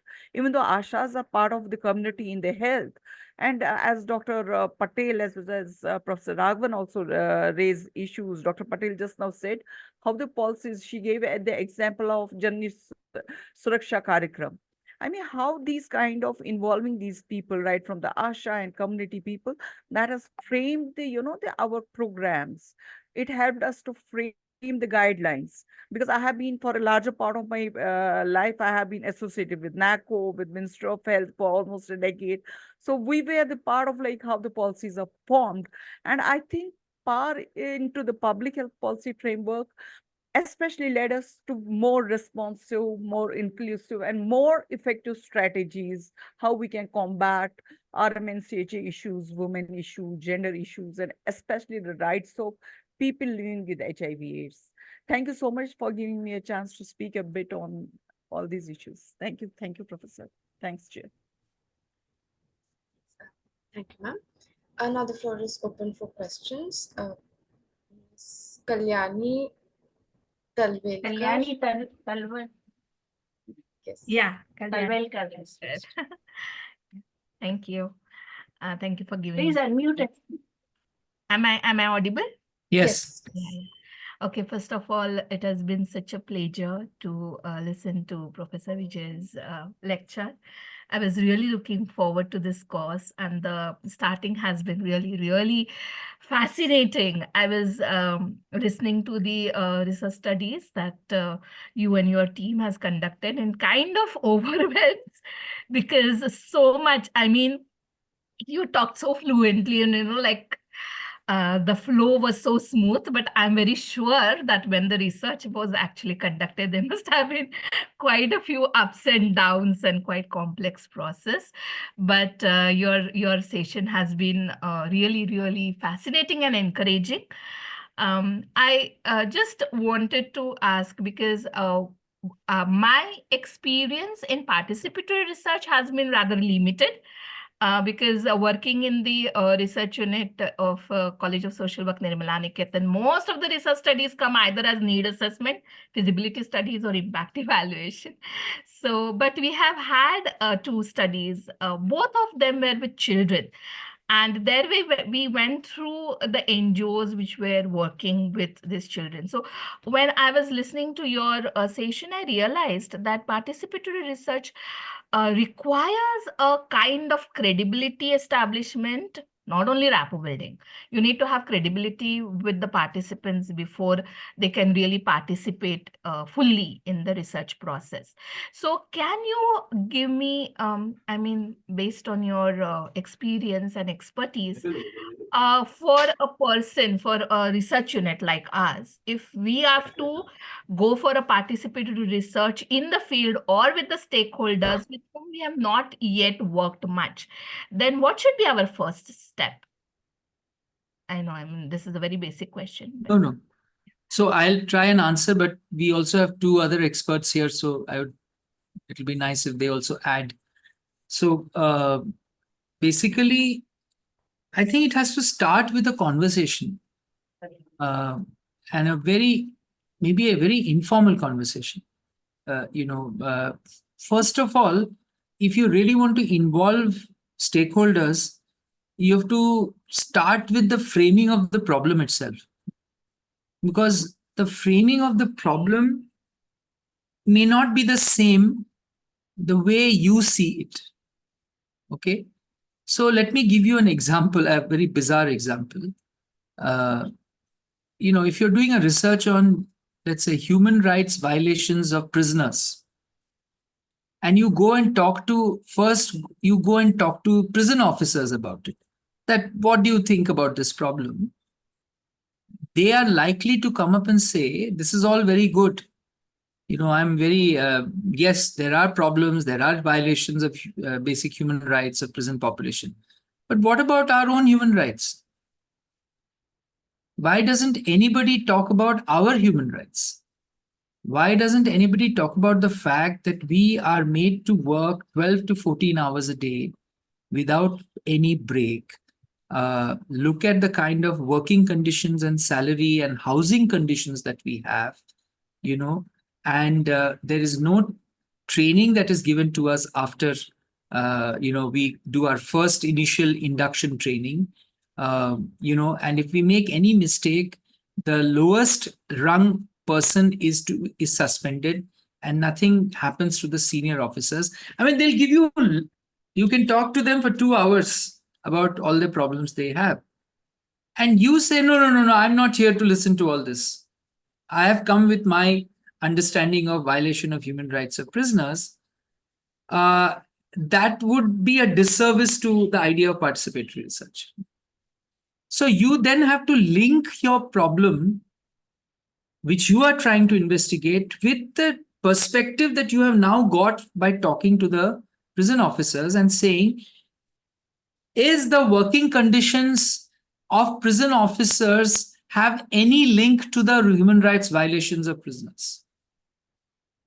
And if there is a link, which there is, then it becomes imperative that you include this aspect that has been brought in by your stakeholder as one more indice in your list of indices which you are going to look at when you're doing a study on human rights violations of prisoners. And you have to make a point that human rights violations of prisoners does not only happen because some cruel prison officer, but it has also to do with these factors. And you need to then weave it into your objectives, into your research questions, and including your tool. So this is how I would say that unless and until you are ready, you're sincere about involving stakeholders. There are two types of involving stakeholders. One is tokenism. Like how government does, what do you say, those, before any policy is to be passed, they do those public hearings because it has to be done. Have you seen how those public hearings are done? There is no publicity around it. People just suddenly one day, one meeting is held, few people arrive and they have done their public hearings. Okay, but there is a way to do public hearings.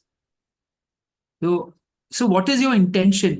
If your intention is to tick all the boxes, then you will never do real participatory research. But if your intention is to actually involve participants, as many stakeholders, because you see a value in it, and involving stakeholders does not mean you buy their argument lock, stock, and barrel. Then you will be left with no foundation only. Different people will have different views, and you keep trying to incorporate those views, you will end up with nothing. Confused kind of a. You keep your focus clear. This is what I want to study. But I want to see what the different perspectives are, and I want to see how I can involve it, include it in my research design and in my methodology, in my objectives and my research questions, in my tool, to the extent possible, without,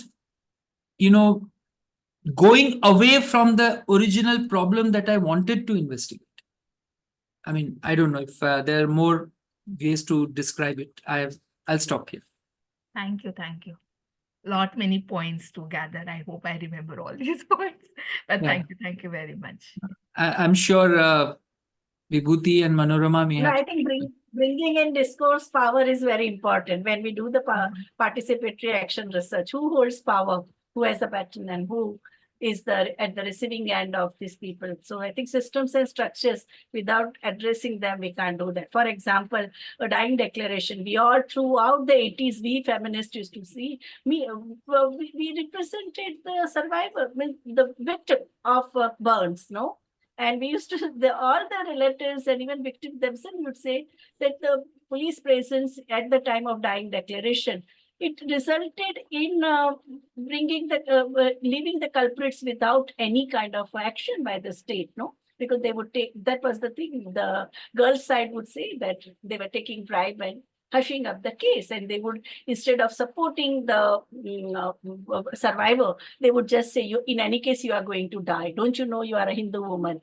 But your husband is a husband for your seven lives. Why do you want to blame him?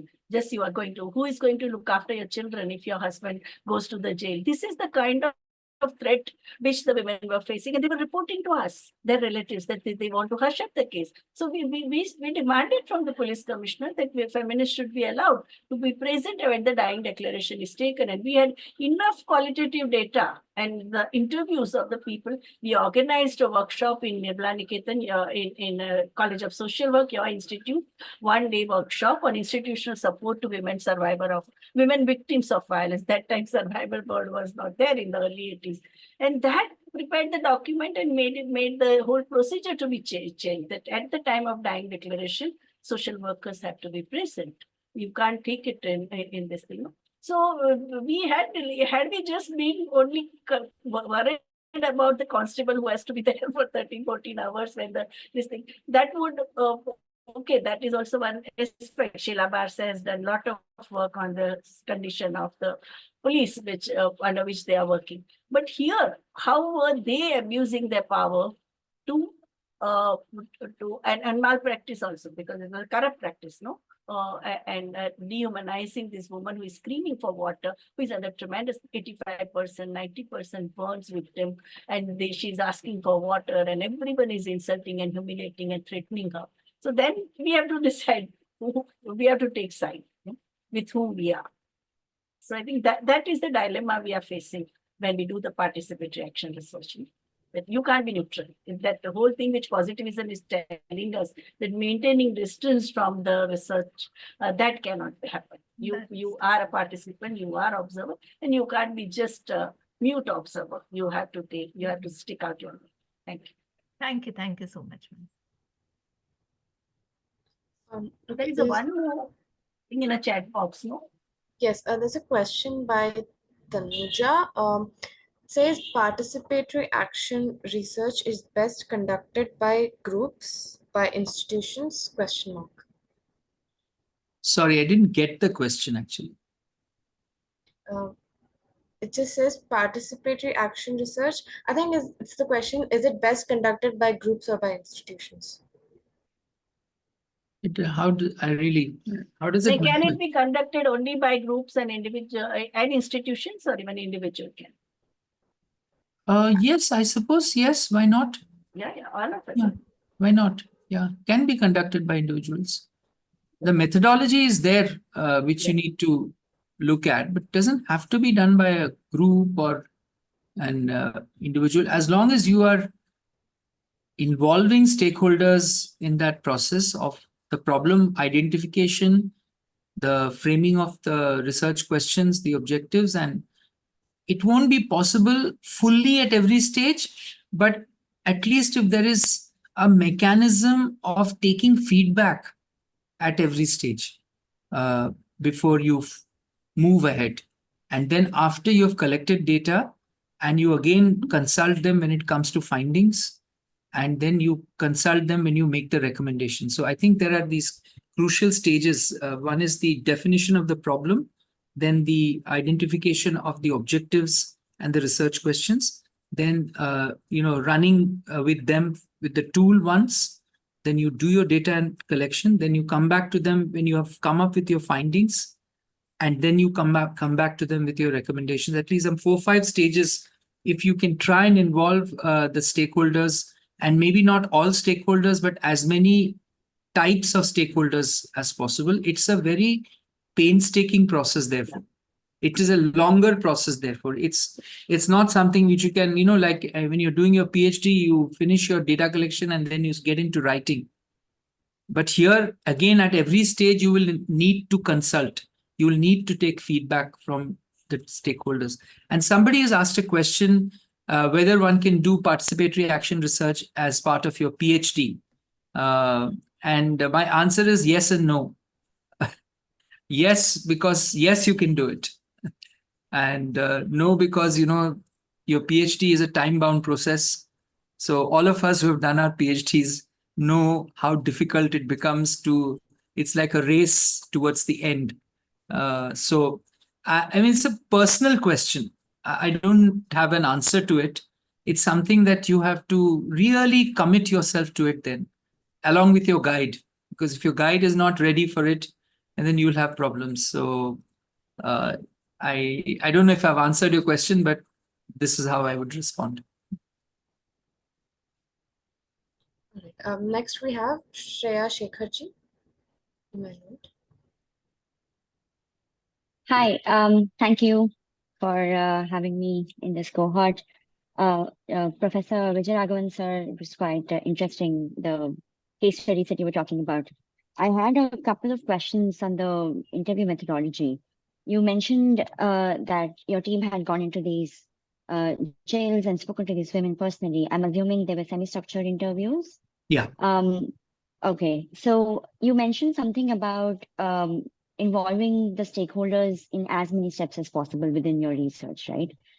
And you use the word indices and the comparisons that we make and the kind of frameworks and standards that we are using. So I would imagine that if you're going in for these semi-structured interviews and you're talking to these people, and as you come across more indices and more kind of parameters that you find relevant to the research, and if you try and involve them in the rest of your process, does that mean that you can go back to the previous interviews, or how does that impact the comparative quality of the study? No, so, in many ways, I would say that it's an iterative process. So as you go along the way, you may come across stakeholders who will add one more layer to your data collection process. They'll say, have you looked at this angle? This is a very important angle. And so you say, your eyes and ears, your mind opens up to it. Oh, I didn't think about this. Then you take that with you for your next interview. And you ask that question to the next person whom you're interviewing. And there can be two outcomes of that. One, that they will reinforce that aspect by saying, yes, this is very important. The other is they may say, no, I don't agree with this. I don't think this is a very important thing. And you will continue that maybe for a few more interviews till you arrive at some kind of a assessment as to how important that particular indice or indicator or parameter is in your overall research process. So at least that's how I would do it. Instead of yourself deciding what is important and what is not important, you let your participants and your stakeholders decide what is important more or less. So any new data piece in terms of a new layer or a new indicator or a new parameter that comes up, you take it seriously and take it to your next participant. And you take it to your next participant and you take it to your next participant. And soon you will arrive at either an understanding that, yes, this is a very important aspect which I had overlooked, and now I'm going to include it in my data collection process. Or you might arrive at a thing saying, maybe I'm good with not including it. I have considered it well enough to take a final call on it. I hope it answers your question. Okay. Next, we have Aishwarya ji. You may unmute yourself. I had already asked the question. Yeah, and I've answered it. Yeah.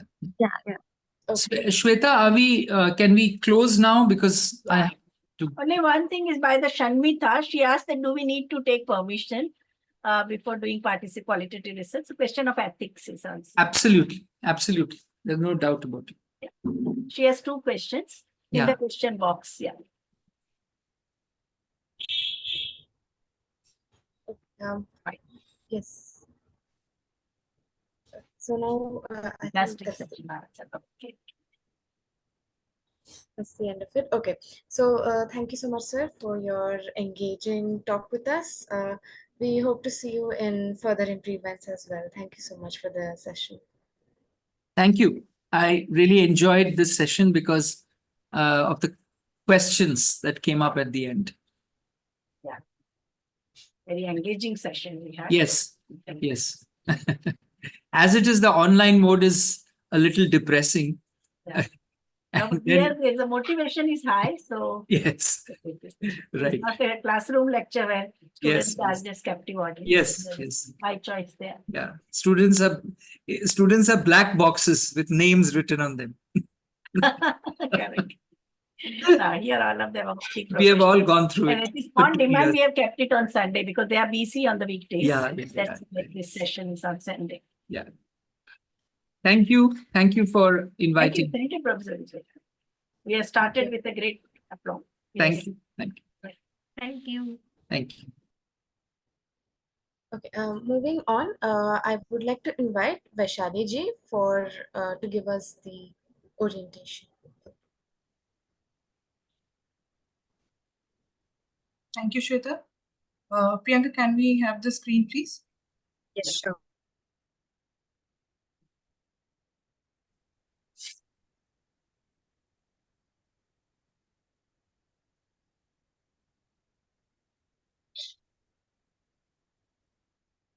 All right. Very good afternoon to everyone. Today, I'll be dwelling into the important aspects of the fellowship, the requirements that are to be fulfilled by the fellows. First of all, we'll be sharing over the email the guideline document with the fellows. It contains a detailed information of how you will go about your research reports. So this is how the guideline document comes out to be like.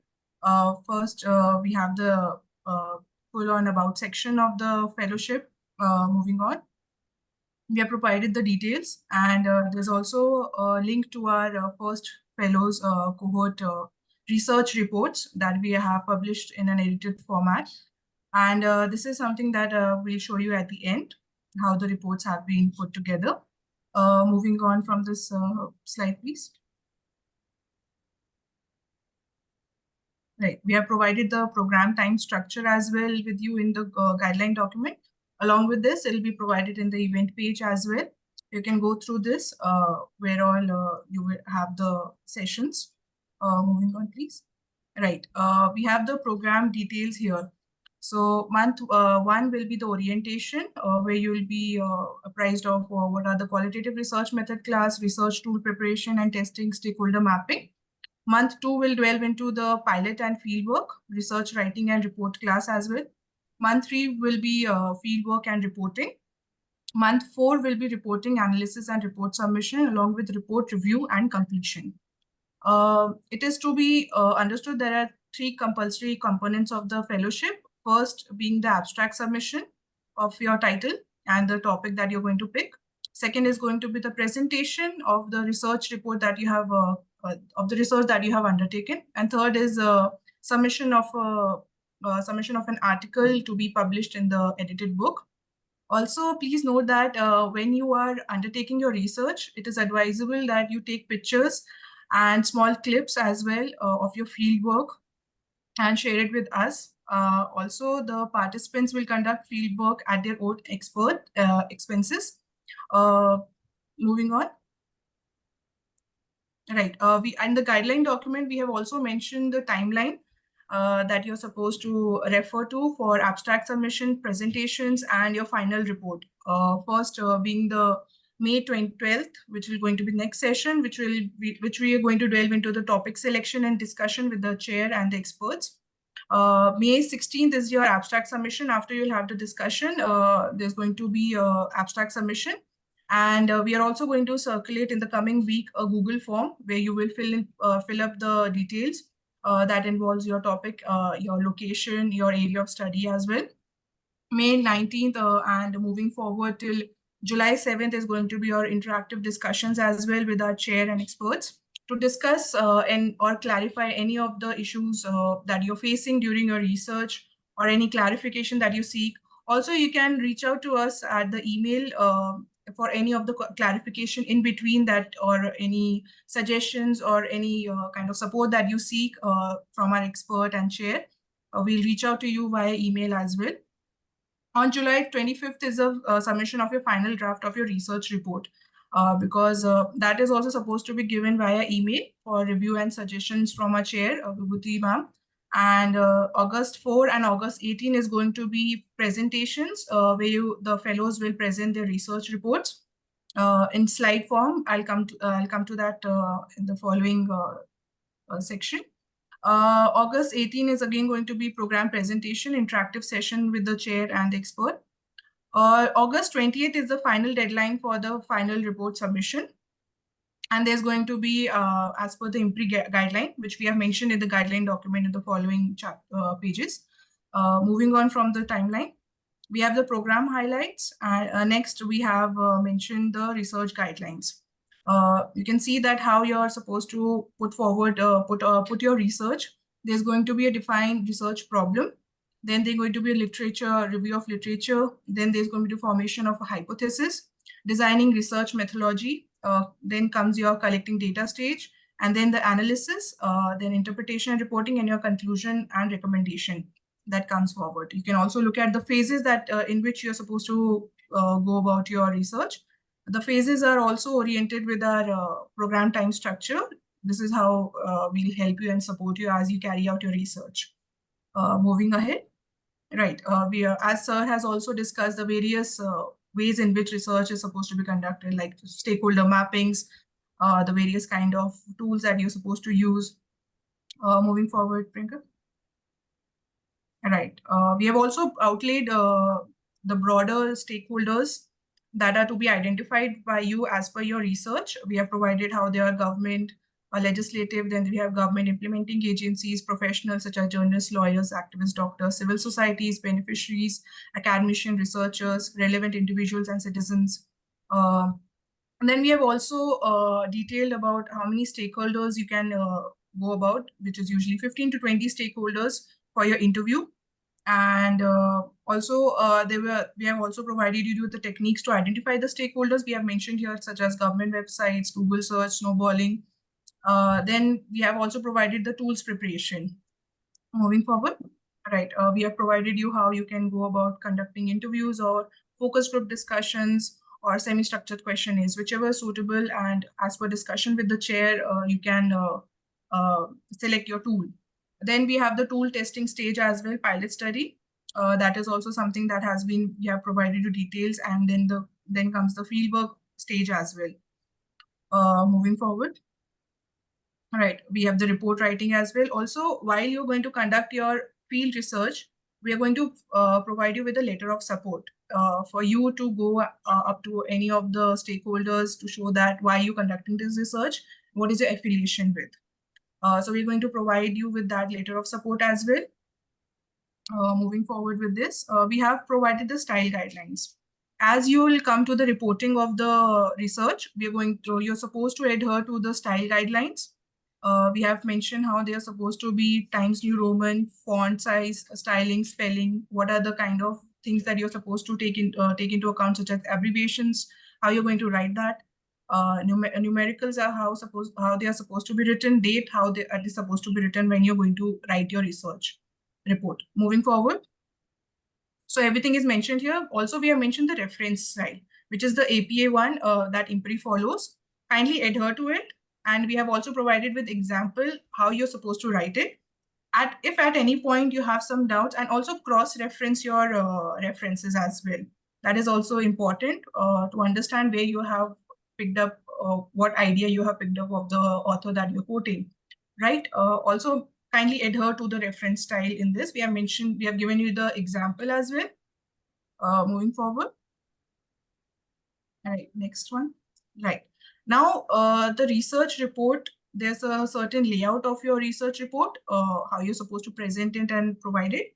We have provided you with that layout here. There's going to be one cover page, inside cover page, executive summary of your research. Then there'll be a content page. Along with that, after that will come the introduction, where you're supposed to include the review of literature, the motivation of your research. Also, there's going to be objectives of your research. They're going to be listed out in numbers, and then there's going to be research questions, number of questions that you have formulated, the hypothesis, then the research methodology that you have adopted. Kindly provide a brief or a detailed paragraph of the research methodology, mentioning the research design and the tools, whatever you have adopted. what were your stakeholders. Everything needs to be provided here, the number of stakeholders that you had taken. The findings of your research comes next after the research methodology. Then the analysis will come, recommendations, and conclusion. After that, there'll be a section on acknowledgement, references, annexures, which will include any kind of media, gallery, your questionnaire, interview questionnaire that you have formulated. And you can also mention with whom you have conducted the research as well. And then comes about the author, about the program, and last will be the cover page. We will provide you with the last cover page as well, the template of you as we move forward with the fellowship. But this is the layout of the research report that you're supposed to follow. Then we have also provided you with the example of how your research report is supposed to be written. We have provided you 2 examples. One is there, and yes, moving ahead. Then we have, yes, there's another example here, example number 2. Moving forward with this. Right, then we have post-submission guidelines also for publication. We have provided details of where all you can get your research report published. For example, you can obviously create your own ResearchGate profile or an academia profile, and you can upload your research report that you have conducted. With the help of our chair's suggestions and continuous support, it's going to come out as a refined outcome. So you can get it published in such a platform such as ResearchGate and academia by creating your profile. We have also provided the details on what all is to be followed, such as you can provide IMPRI as your institute affiliation in both the profiles. Moving forward. Right, you can also provide a blog article for IMPRI Insight, which is usually 800 to 1,000 words.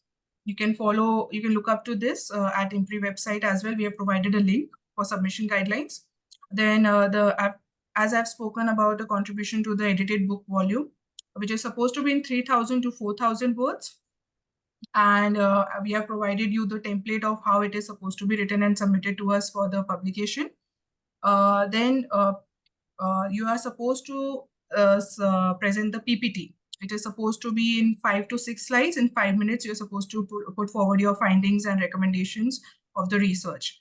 We have also provided guidelines, details of that under number 5, presentation and felicitation ceremony. You can refer to this as well moving forward. We have publication outside IMPRI. You can obviously share your research report at various other platforms such as EPW, Sage Journals. IMPRI Journal is also one of the platforms you can submit your research report. Also, you can submit to paid commentary articles and any other electronic print media. Moving forward. Right. Also, we have mentioned how submitting abstract for paper presentation. The abstract is supposed to be around 250 to 300 words, and it is supposed to be sent via email. Then we have few important notes as well. Kindly follow their ethical guidelines as well. Kindly adhere to that. Kindly note that plagiarism should be checked before submitting your research reports, which is supposed to be 10%. It should be below 10%. So kindly adhere to that. And moving forward. Yeah, we have also mentioned about creatives for social media. If any of the fellows, they wish to submit any form of creative media while presenting, they can also share it via photos, videos, reads, or shorts as well. Moving forward. Right, we have also provided a comprehensive reading list that our experts have shared it with us. It has been listed in the guideline document itself. Moving forward, please. Thank you. Priyanka, if we can show them the anthology. Yes, sure.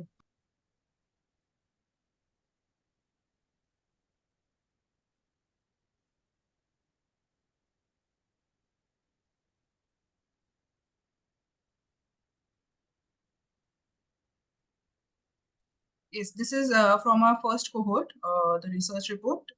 We are about to release the second cohort's findings and recommendations as well.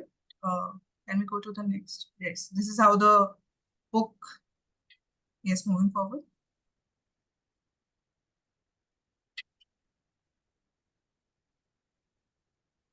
Right, this is how the previous fellows have presented their chapters in this book. Moving forward. Right. You can access it at impribooks.com website as well. If you want to go into detail, it's a PDF form. It's free of cost. You can access it and read about how it has been written. And if any doubts or any clarification or any support is required, you can write it to us as well. And we are going to create a WhatsApp group as well for more easy communication with fellows and us. And a chair as well. Vibhuti ma'am is going to be there in the WhatsApp group as well. She's easily available over email as well. Very prompt with your queries. Thank you. Over to you, Shweta. Before that, yeah, Shweta, sorry. Before that, I would like to also present that for our fellows for the books, we need some pictures and details about the fellows as well. So I'll just be presenting how we present that in our book towards the end as a part of our fellows profile. Yeah. So let me just present that as well. So in the coming future, we'll be asking you to kindly share your picture with us and a little introduction that we can add over here, something like this. So these were the fellows in the previous cohort, in our cohort 1. And so we'll be asking you via mail for this also. So please do keep that in mind and revert back to us as soon as possible. Yeah, that's it. Thank you. Thank you so much. Yes, we can, I think, now move on to the participants' introduction. I urge everyone to kindly raise hand on the platform, and we'll call upon the names so the participants can take turns in introducing themselves.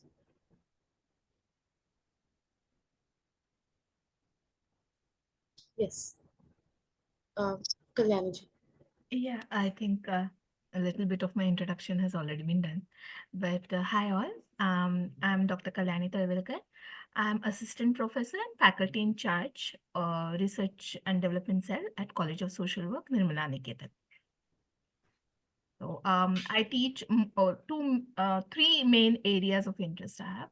One is definitely research methodology. Within that, qualitative is something I feel is very close to social work research, and disability studies and the community organization. These are the subjects I teach at College of Social Work, Nirmala Niketan. Thank you. Thank you.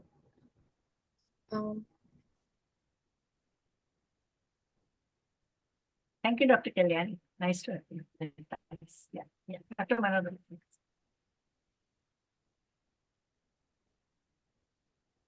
Please unmute yourself, madam. Well, I'm public health professional with almost 25 years of experience working across HIV/AIDS, RM, and CHA. Then I was with Tata Trust as senior advisor almost for 5-6 years, and now I am director of healthcare advocacy. Now I'm into different domains, right from genomics to NCD to communicable diseases. Now I am doing everything like else. Connecting from business to business, business to government, government to consumers, into everything actually in healthcare consultancy. But prior to that, I was with multilateral organizations, UNDP, ILO, followed by Ministry of Health, and followed by Tata Trust across these 25 years. Thank you.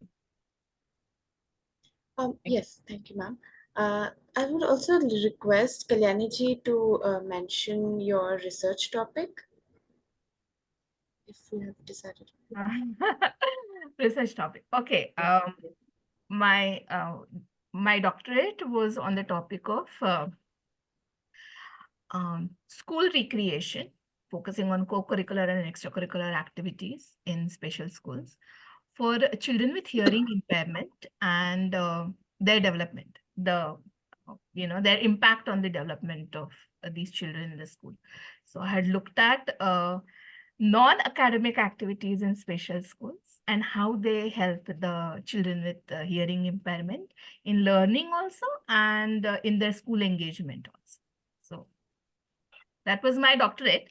I have been a part of more than 30 studies involved with research and development cell for more than 6 years.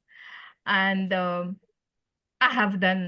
as I said, most of my studies have been, initially it used to be quantitative research studies. I can actually see the evolution of research methodologies over the years, looking at need assessment and impact evaluation. Now there is more and more request for mixed research method to be used, and more a lot of requests for impact evaluation studies of both from NGOs as well as government organizations. So I have been part of research studies that have been commissioned by non-government organizations like even government departments like Social Welfare Department and MMRDA, and international organizations as well. Like we have just finished a study which was commissioned by IST, looking at again impact of interventions of IGEN for minor girls which were rescued from commercial sex trade. So range of topics actually. Yes, thank you so much.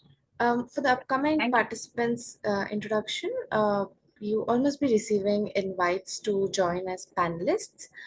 Kindly approve that, and you can turn on the videos for the same. So the introduction, the process could be, you can introduce yourself with name, designation, organization, location, brief profile, and what inspired you to join, and the research topic you are looking to work on. Right. So with this, hands raised. Okay. We can proceed on with Tanuja ji.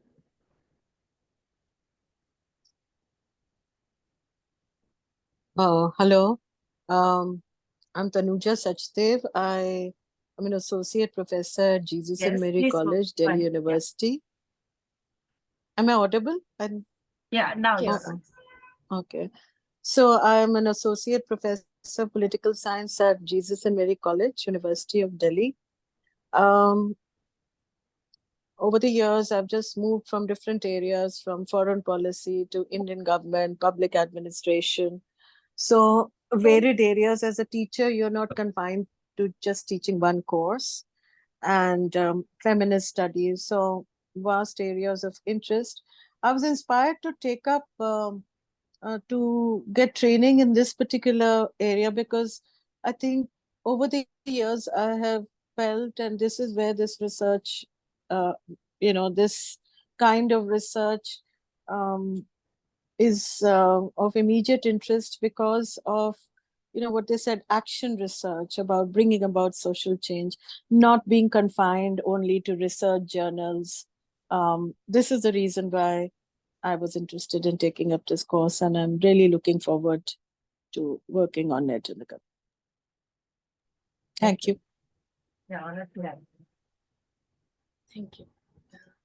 Next, Pradeep Purushothamanji.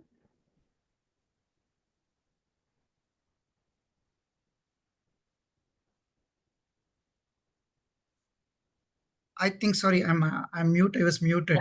Now I think I'm unmuted. So yeah, good afternoon again. My name is Pradeep. I am from an organization called PCVC, International Foundation for Crime Prevention and Victim Care, which is based in Chennai. My academic background, like when I'm an engineering graduate and then moved to social sciences. I have a master's in development studies from ISS in The Hague. But I was never part of an research work predominantly, except for my coursework in some courses. And now this particular course, yes, I'm interested in taking up research work, and we work with a lot of burn survivors as a part of our organization. We work with stakeholders that include government hospitals and burn survivors. So I want to bring in the gap between the policy and the burn survivors. So that's been like this course particularly interested me. So I'll be working, though my research topic is not finalized or completely made up, but then my top topic is going to be on burn survivors and the burn policies, what best could evolve for the burn survivors. So this is going to be my work. Thank you. Sir. Thank you, sir. Next we have Aishwarya ji. Hello, good afternoon, everyone. I am Ishwarya. I'm doing PhD currently from Faculty of Law, Delhi University, and I'm in my third year presently, and I'm beginning my field work. Basically, I have started preparing questionnaires, and currently I'm engaging with Safai Karamchari Andolan, and I'm beginning my field work from there. So basically, my topic is a social legal inquiry into the interface between manual scavenging and law, wherein I'm tracing from a localized human rights perspective the approach, the resistance and assertion led by sanitation labor caste towards elimination of manual scavenging, and their lived experience with the law. So I am largely, as of now, approaching septic tank workers and sewage, or what we call manhole workers. And I am tracing their lived experience with the law, the intersectionality of caste and gender and labor law, and the challenges and limitations in policy implementation and rehabilitation measures, how it is not sustainable in the longer run.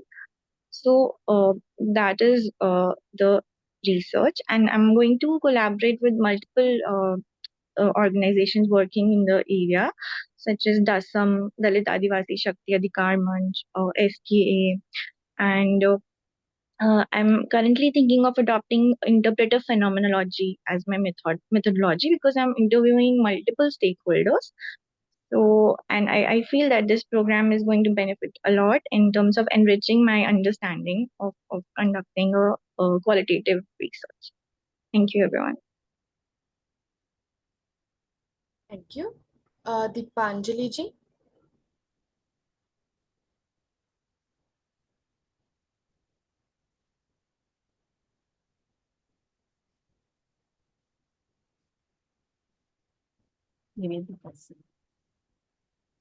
Can I go ahead, ma'am? Yeah, please go ahead. Sure.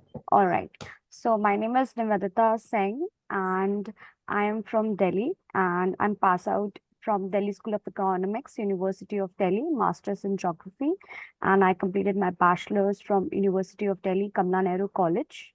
And I'm currently a student of College of Social Work, Vimla Niketan, and I'm pursuing my research methodology from there. And Professor Kalyani is my professor. So she teaches me, and she's my mentor at that college.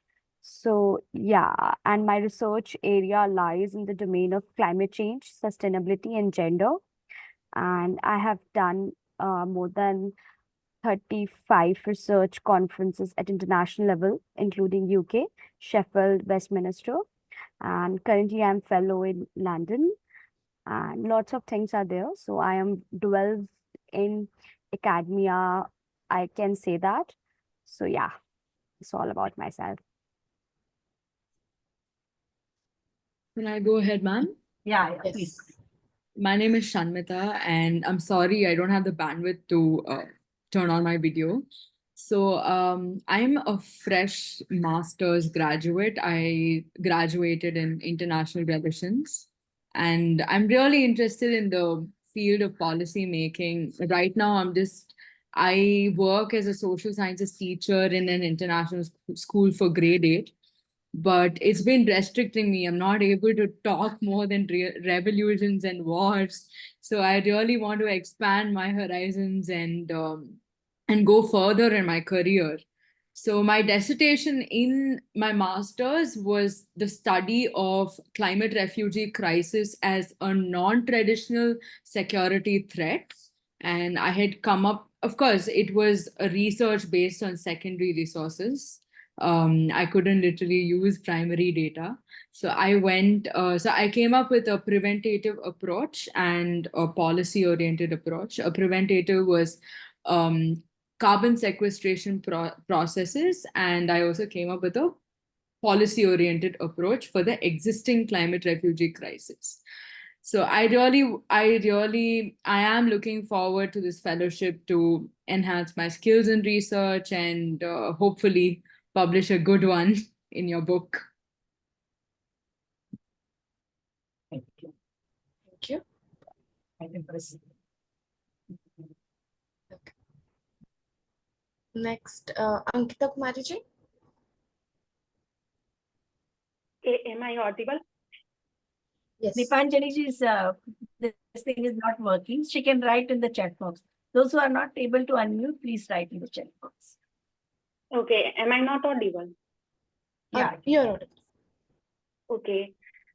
So I am Ankita. I'm from place called Sasaram from Bihar, and I just graduated from University of Delhi, Deshbandhu College in Economics and History. So I was kind of looking into nitty-gritty of the public policy and things, and this fellowship came right away. So I was kind of interested and I joined it right away. But to be very honest, after hearing all the introduction, I am feeling quite intimidated by the level of experience and expertise the people are having here. So I am hopeful that everyone will help me because it's quite a new thing for me. So I am looking as much as I'm looking forward for this participatory fellowship. I'm also looking for camaraderie and the help from my fellow seniors. And I will do my best throughout the tenure of this fellowship.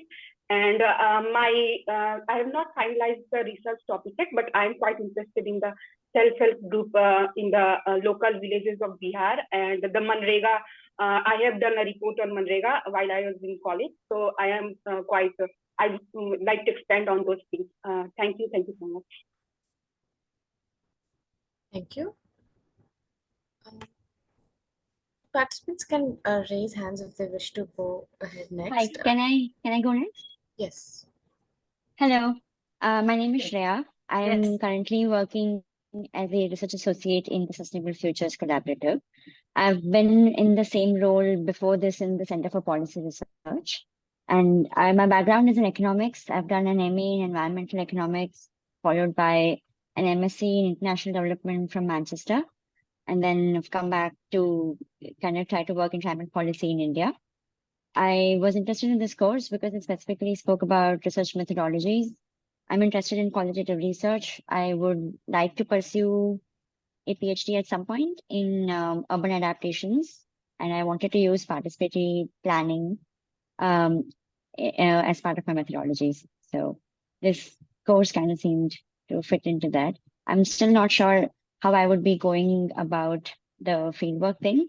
But in the place that I work, we were looking into secondary cooling, and it has been an interest of mine to try to seek out how people are trying to address urban heat island effects using sustainable cooling techniques. So we were trying to kind of map the secondary AC and rental AC markets to try and figure out how it's become kind of like a blind spot because it doesn't come under our primary AC purview, and that also has large energy implications. So I might try and take that up as part of my fieldwork, seeing how this goes and seeing what appropriate methods I can get introduced to. Thanks. Diksha Prerna ji.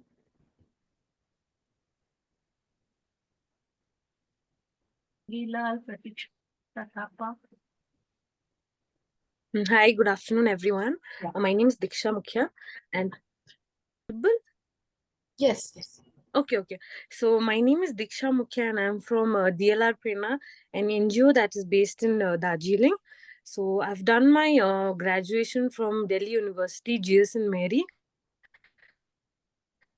in economics, maths, and I went as well. And post that, I've been working with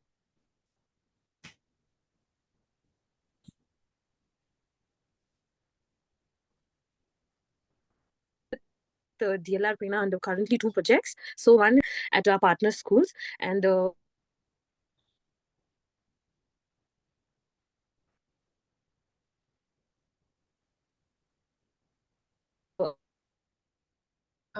excuse me. I think there's a problem with your network connection.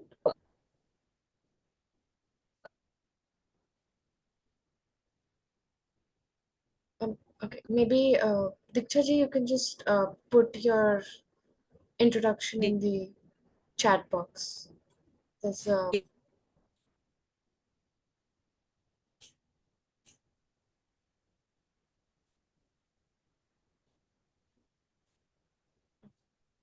I request Diksha ji to put it in the chat box. Yeah.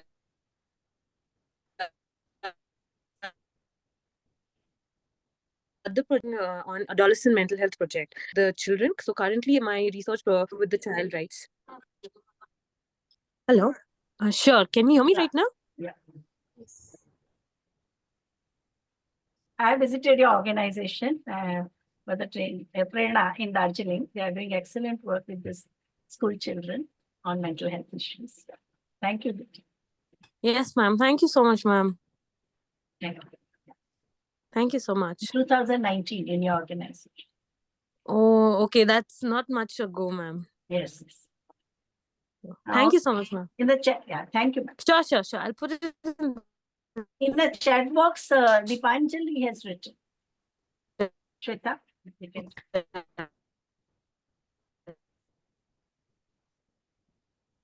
I'm Dipanjali, currently pursuing postgraduate diploma in international law.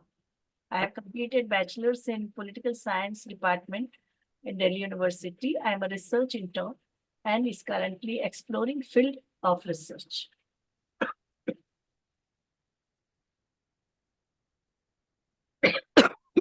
Next, Ritika Vivekji. Yeah.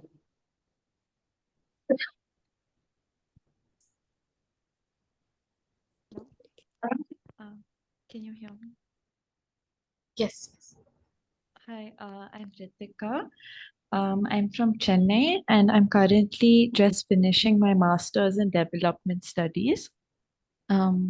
So I got interested in this course because university. From which university? From Azim Premji University in Bangalore. Azim.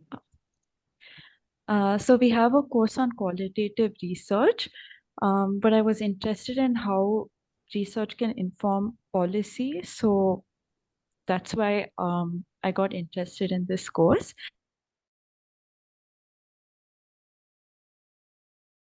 In university, I worked with street vendors and the Street Vendors Act. So that is one interest of mine. And I'm also interested in the issue of housing and how residents experience housing in resettlement colonies. So yeah, these are my two urban areas housing. of interest. Urban Yes. housing. Yes, yeah. Thank you. Thank you. Thank you. Sneha Sharma ji? Yeah, am I audible? Yes. Yeah. Yeah, good afternoon, everyone. I am Sneha Sharma. I am an undergraduate student. I'm currently pursuing BSc Economics at Sarlan and Modi School of Economics at NMMS University in Mumbai. And I'm based in Kolkata. And yeah, so my coursework has dealt with basically quantitative research till now. So I want to learn more about qualitative research, especially participatory action research. And I would agree with Ashugaji as well that I'm more intimidated. I am very interested in this course, but like I'm a bit intimidated also due to lack of experience. But regarding my research topic, I did an internship at an NGO, which where I researched a bit about government school teachers and what they went through during COVID. So I might look into that, but I have not really finalized anything yet. So, but I'm really looking forward to learning a lot from this course. Thank you.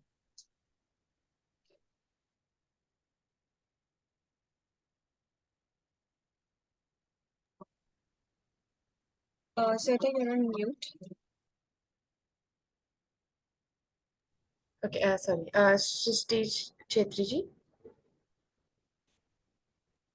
Hi everyone, my name is Srishti Chetri and I'm currently working at DLR Prerna organization which is in Darjeeling as a research assistant on the project Child Mental Health. We are working on the low-cost private schools on the topic child mental health, and currently I am more engaged in the quantitative part of the research. So that's why I was a little interested in this qualitative research also. For the topic, I have not yet decided, so I'll get back soon. Thank you. Thank you. Did I miss anyone? Yeah, I think I'm the last one. Okay, yeah. Yeah. No, ma'am, I am here. So hi everyone. Yes, Mangilalji. Am I audible? Yes, sir. Yes. Hi everyone. I'm Pratiksha Thapa. So along with Dikshadi and Shrishti, I'm also a part of DLR Prerna. It's a Darjeeling-based NGO, and as of now, I'm working on two projects.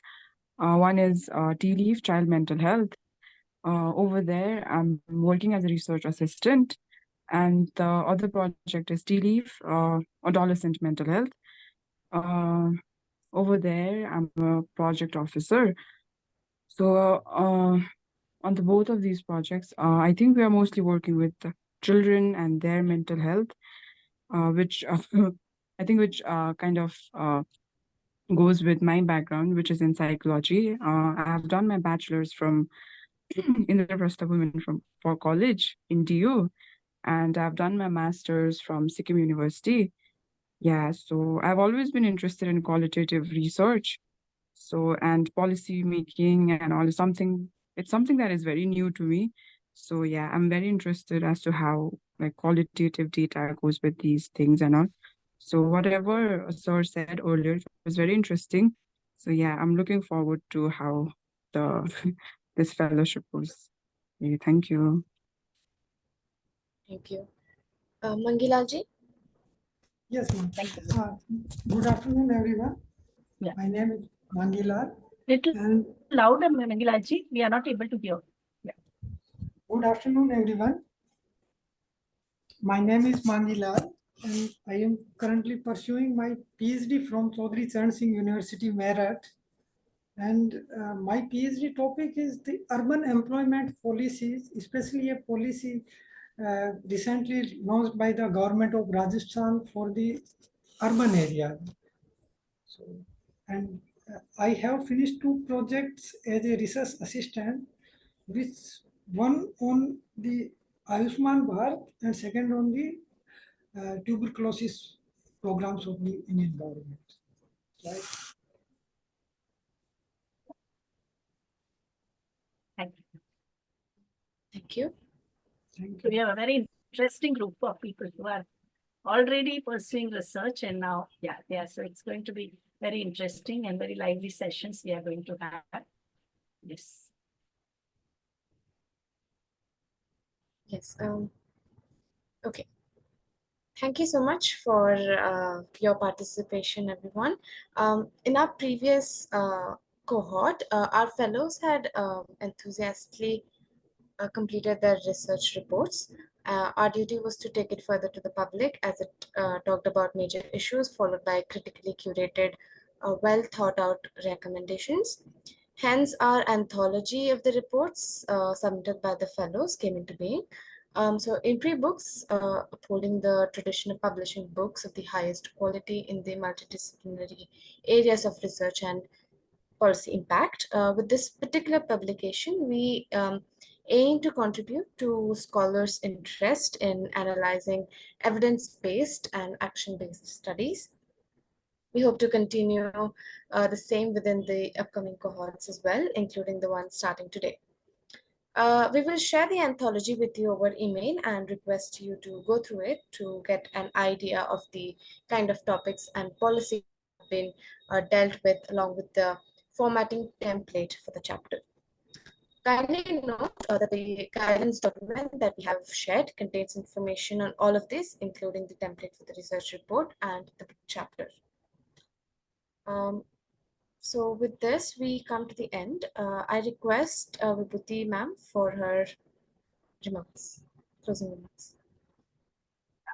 I think today in day one, we had a very exciting session.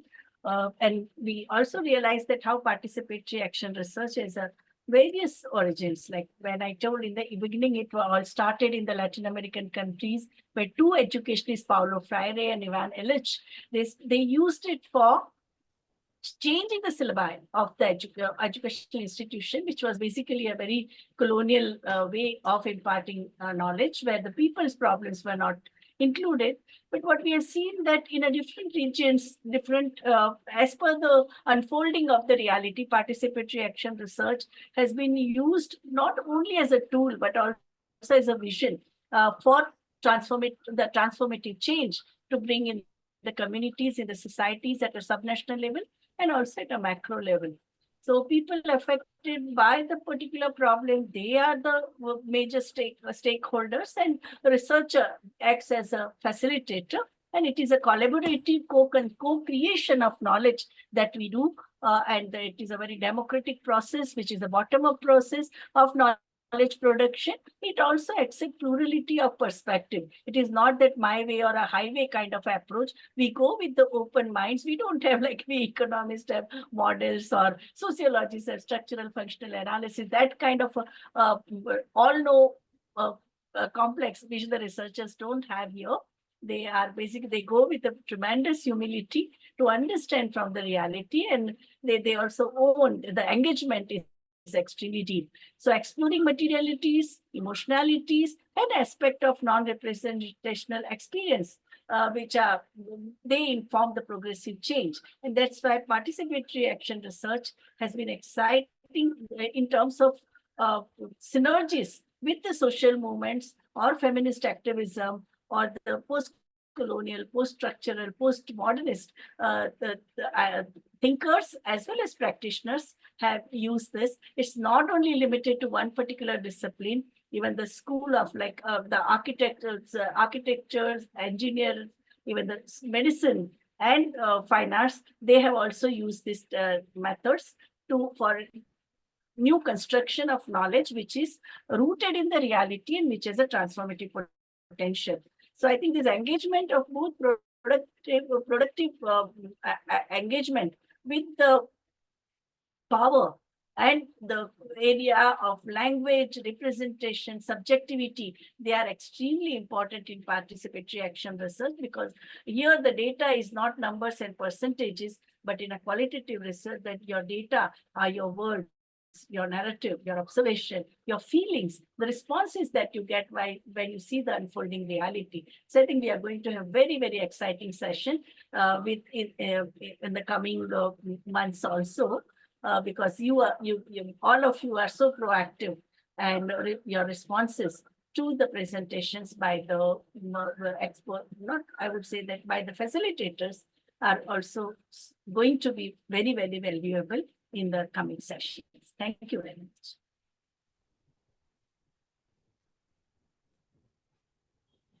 Thank you so much. Yes, sure. Yes. With the chair's permission, we can go for Please the go vote of ahead. thanks. Yeah, please go ahead with the vote of thanks. Yes, thank you so much. As we come to the end of day one of Public Policy Qualitative Participatory Action Research Fieldwork Fellowship Cohort 3.0, an online National Winter School program, a 4-month online immersive qualitative participatory action research fieldwork certificate training fellowship, I, Shweta, researcher at IMPRI, Impact and Policy Research Institute, would like to propose the formal vote of thanks on behalf of IMPRI, New Delhi. We are grateful to our experts for the day one session, Professor Vibhuti Patel ji and Professor Vijay Raghavan ji, and also Professor Bakshi, for taking their valuable time and allowing us to learn from this online certificate program. We would also like to thank Vaishali ji for providing the essential guidelines to be followed throughout the program. We also thank Professor Vibhuti ma'am for convening the session. We thank all of our participants who have raised pertinent questions and actively participated in today's deliberation. We look forward to welcoming you this Sunday, the coming Sunday, for our day 2 of this certification course by distinguished expert, Dr. Amar Jesani ji, and followed by topic selection and discussion with the IMPRI team. So participants, buckle up for an incredible journey over the next 4 months. Your dedication, curiosity, and passion for positive change will shape the impact of this fellowship. We look forward to witnessing a remarkable work that will emerge from your efforts. Best of luck, and let's make this month unforgettable. We are grateful if you're watching us later on YouTube or listening to us on our various podcasts or reading our publications. We hope you continue to join in future to our IMPRI Web Policy Talk and Web Policy Learning. Wishing you a good day. Thank you. Thank you. Thank you. Thank you. Thank you.